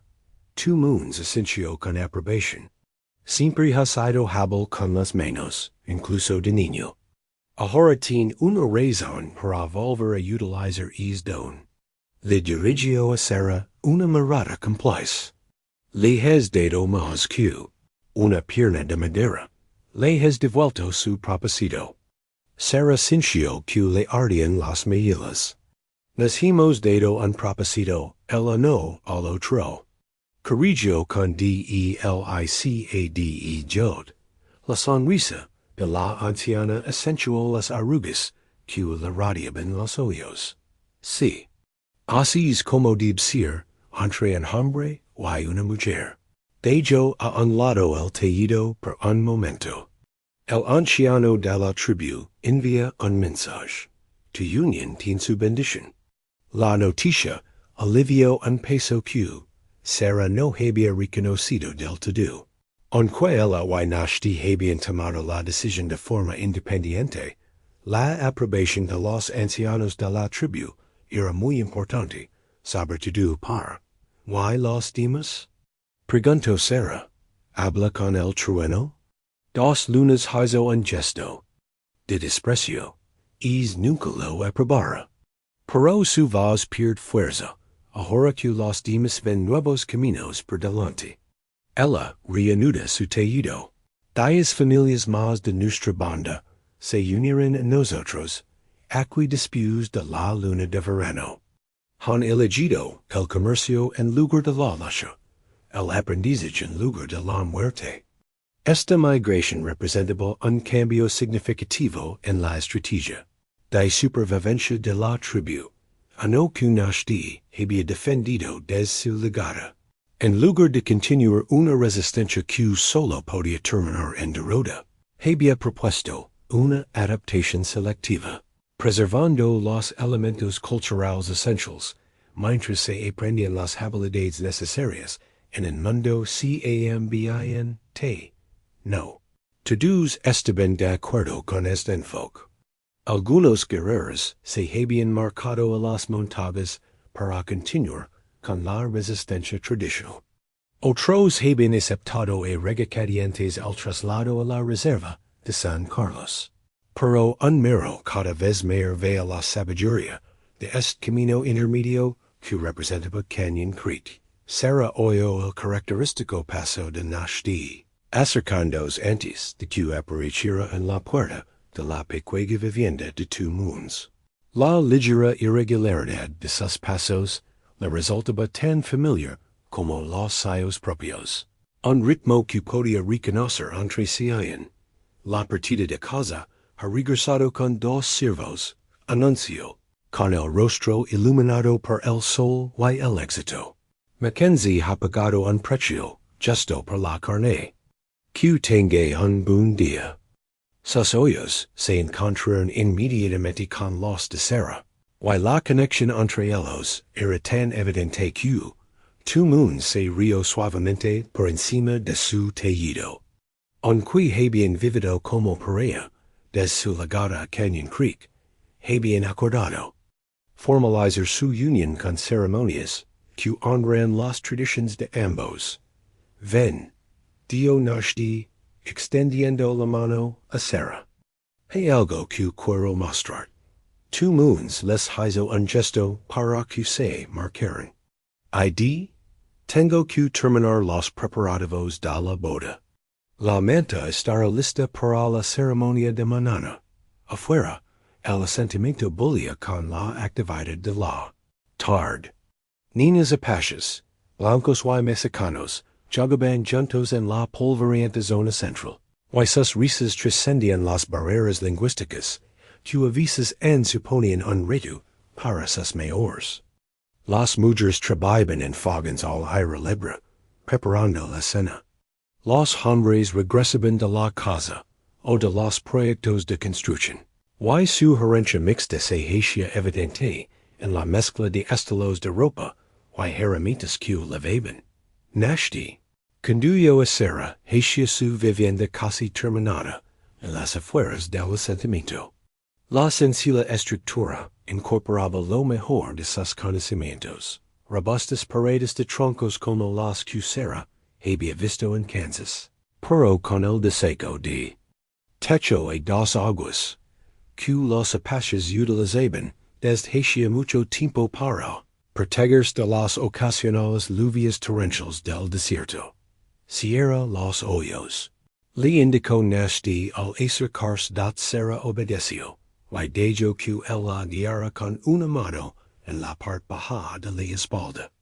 Oyó como la nueva puerta, que ella misma había creado, uniendo cuidadosamente piezas de cedro, se abrió con bisagras. De cuero. Ahora mira dio él, con un tono de emoción poco habitual en su voz. Normalmente, dat Sarah abrió los ojos para ver lo que él había creado en su ausencia. Sobre la puerta, colgaba un símbolo talado en madera, que combinaba elementos de ambas culturas. El diseño apache del amanecer, entrecruzado con el motivo de la escuadra, y el compás de la carpintería tradicional. La artesanía era exquisita, revelando lo mucho que él había asimilado las habilidades de carpintería, que ella había compartido con él. Nuestra marca. Explicó él simplemente. Para nuestro hogar. Sarah toca la tala con reverencia, sintiendo la textura suave. De la madera pulida hasta obtener un brillo sutil. Es precioso. Dio en voz baja.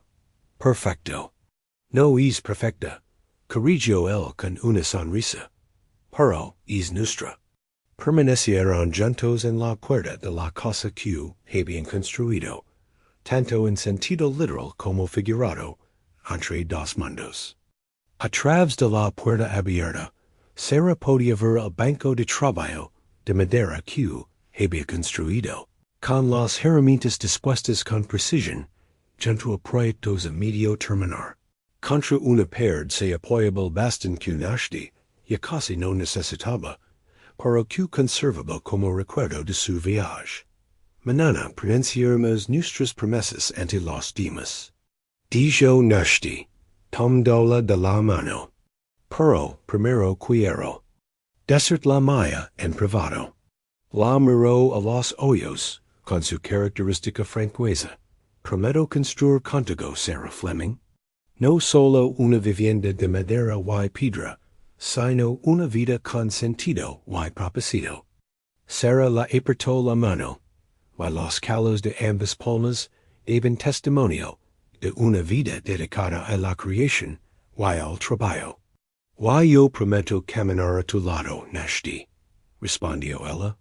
Si cul si el camino que elegamos, son quales son los ritos a los que nos enfrentamos. Mientras la puesta de sol pintaba las paredes del cañón, con luz dorada y carmesí, Náshdí se arrodilló ante ella, un movimiento fluido que le permitió la pierna de madera que había fabricado con tanto cuidado, mirándola con ojos que reflejaban tanto un orgullo feroz como una tierna devoción. Pronunció las palabras que unirían sus futuros con tanta certeza como cualquier ceremonia. Sé mi esposa para siempre.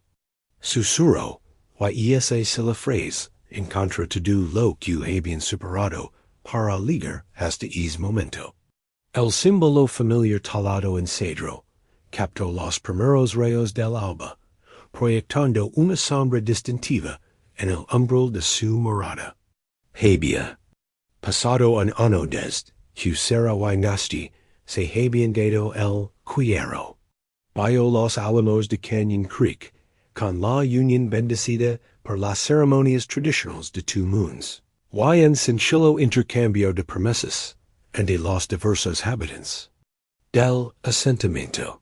El emblema de madera sobre su puerta se había hecho famoso en toda la creciente comunidad, como símbolo del lugar donde las cosas rotas se reparaban, donde las artesanías de dos culturas se fusionaban en algo nuevo y más fuerte. Sarah salió de la vivienda, limpiando las manos en su delantal de cuero. El aire de la mañana traía el aroma del enebro y la salvia, una fragancia que había llegado a asociar con su hogar. En el interior, los sonidos de sus aprendices practicando sus habilidades llenaban el amplio taller. Tres jóvenes apaches que aprendían carpintería tradicional y la haya de un colono blanco que mostraba una notable aptitud para la tala intrincada. Asentamiento había crecido considerablemente durante el último año, casi duplicando su tamaño a medida que se difundía la noticia de un lugar donde era posible la coexistencia pacífica.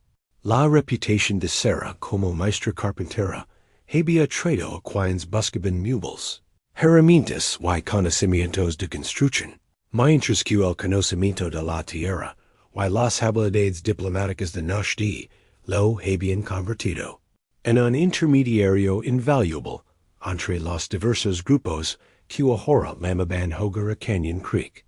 Sarah lo observa mientras se acercaba desde la dirección del puesto comercial, moviéndose con el paso seguro que había adquirido 3 meses de usar la pierna de madera. Llevaba un paquete de papeles bajo el brazo, la correspondencia traída por el cartero mensual, que conectaba su remoto asentamiento con Tucson y otros lugares más lejanos. Noticias de las agencias del Este, informó al ligar a su lado. El nuevo comisionado indio habla de civilización a través de la educación y la agricultura, en lugar de reubicación forzosa. Le entregó uno de los periódicos. Lo layman progr, eso. Sarah, echo un vistazo al artículo, y observa la retórica familiar revestida de un lenguaje ligeramente más humano. Las palabras cambian más rápido que los corazones comento. Para los pequeños pasos importan. Náshdí asintió con la cabeza. Como los pasos de una pierna de madera. No son perfectos. Pero son un avance. Sus sonrisas compartidas reconocen la metáfora que había llegado a representar su enfoque entre los ritos de la vida. El progreso constante, por imperfecto o desigual que fuera, era preferable a la parálisis o la retirada. Ven, dijo él, tomándola de la mano. 2 lunes tiene algo que enseñarnos. Caminaron juntos por el asentamiento, saludando a los vecinos por el camino. El carácter único de la comunidad era evidente en todos los aspectos. Viviendas que combinaban técnicas de construcción apache Mexicanas y Americanas.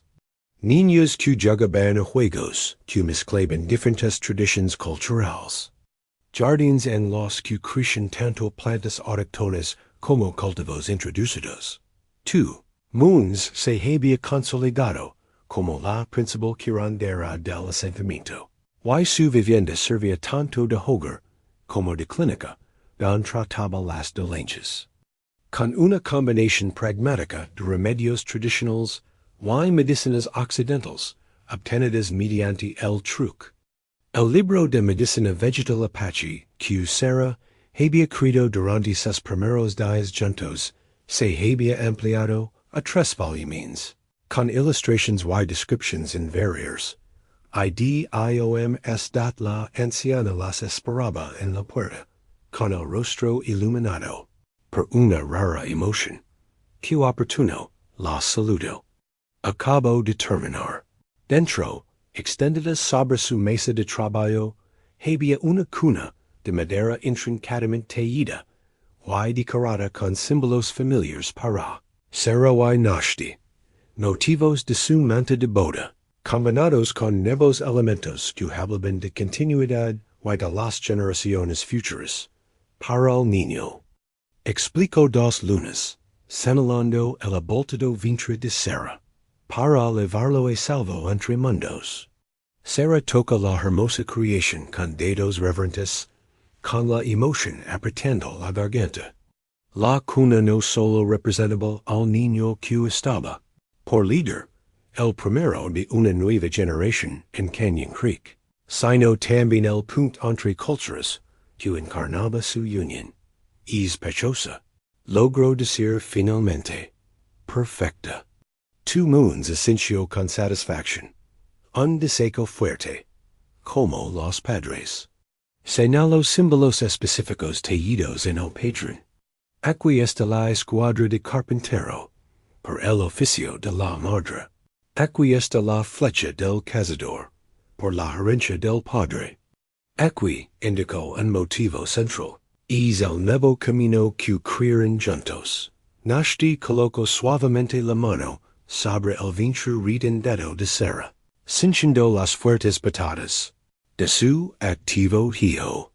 Nuestro hijo o hija no conocerá el mundo del que venimos, Dio pensativo, solo el que construyamos. Entonces debemos construirlo bien, respondió Sarah, cubriendo su mano con la suya. Más tarde, y esa misma tarde, se sentaron juntos en el porche de su vivienda, observando las actividades diarias de la comunidad que se desarrollaban ante ellos. Los niños jugaban en el claro central, mezclando libremente sus idiomas mientras se lamaban unos a otros. Un grupo de cazadores regresó con la presa. Cada carne se distribuía según el sistema híbrido de reparto que se había desarrollado, en parte basado en la cooperación tradicional apache, y en parte en el intercambio comercial. Cerca del arroyo, varias familias trabajaban juntas para construir un nuevo edificio comunitario que serviría como escuela y lugar de reunión. Veces todavía me pregunto si tomamos la decisión correcta. Admisión Náshdí en voz baja. Quedarnos aquí en lugar de volver a las costumbres tradicionales de mi pueblo. Sarah comprendía sus dudas ocasionales. Ambos habían elegido un camino que los separaba de sus orígenes. Ella, de los asentamientos. Establecidos en sus habilidades como carpintera, podrían haber valido un mayor reconocimiento. Él, de la orgullosa resistencia que su entrenamiento como guerrero lo había preparado para continuar. Myra Ali. Dio ella, dirigiendo su atención hacia donde estaba sentada su madre, con varias mujeres más jóvenes, demostrando técnicas tradicionales de cestería. Y Ali asintió con la cabeza hacia un grupo de hombres apaches, que aprendían métodos de irrigación mejorados de un granjero mexicano. Tu pueblo está aquí, aprendiendo nuevas formas de sobrevivir sin perder lo más importante, y el tuyo? Pregunto él. Aunque yo sabía la respuesta Sarah sonrió y le tomó la mano. También aquí. Miró hacia su vivienda, don su taller bulia de actividad, mientras sus aprendices practicaban su oficio. Transmitiendo lo que me enseñó mi abuelo, tal y como él hubiera corrido. Al acercarse al atardecer, caminaron juntos hasta el límite del asentamiento, y subieron una pequeña elevación que ofrece una vista completa de Canyon Creek. La luz dorada iluminaba la singular comunidad que habían ayudado a construir. No era totalmente apache y blanca, sino algo nuevo que tomaba fuerza de ambas tradiciones. Náshdí se erguía a su lado, con la pierna de madera, que antes parecía un sueño imposible, y que ahora era simplemente parte de él. Recientemente había fabricado una segunda, con la ayuda de Sarah, pero en gran parte gracias a sus propias habilidades como carpintero. La prótesis de repuesto incorporaba mejoras basadas en años de experiencia práctica, lo que simbolizaba cómo las adaptaciones podían conducir a algo mejor que lo anterior. ¿Qué ves cuando miras allí? Preguntó él, señalando con la cabeza el asentamiento que se veía Sarah. Considero la pregunta con atención. Veo lo que hemos construido juntos. No es perfecto, en este creciendo, pero tiene unos cimientos sólidos. Se volvió para mirar los hoyos. ¿Tú ves? El futuro. Respondió él simplemente. No el que esperaba cuando nací, pero quizá el que siempre está destinado a encontrar. Mientras el sol poniente pintaba las paredes del cañón, con intensos tonos naranjas y purpuras, permanecieron juntos en silencio. El carpintero que había devuelto la movilidad a una guerrera, y la guerrera que la había ayudado a encontrar un lugar al que pertenecer. Diferentes caminos los habían llevado a este improbable lugar de encuentro, pero juntos habían forjado un único camino hacia adelante. Debajo de ellos, las luces de las lámparas comenzaron a brillar en las ventanas de las casas al caer la noche. Entre ellas, su propio hogar los llamaba. El símbolo talado sobre la puerta proyectaba ahora largas sombras en la luz que se desvanecía. Un faro que los guiaba de vuelta a la vida que habían construido entre dos mundos.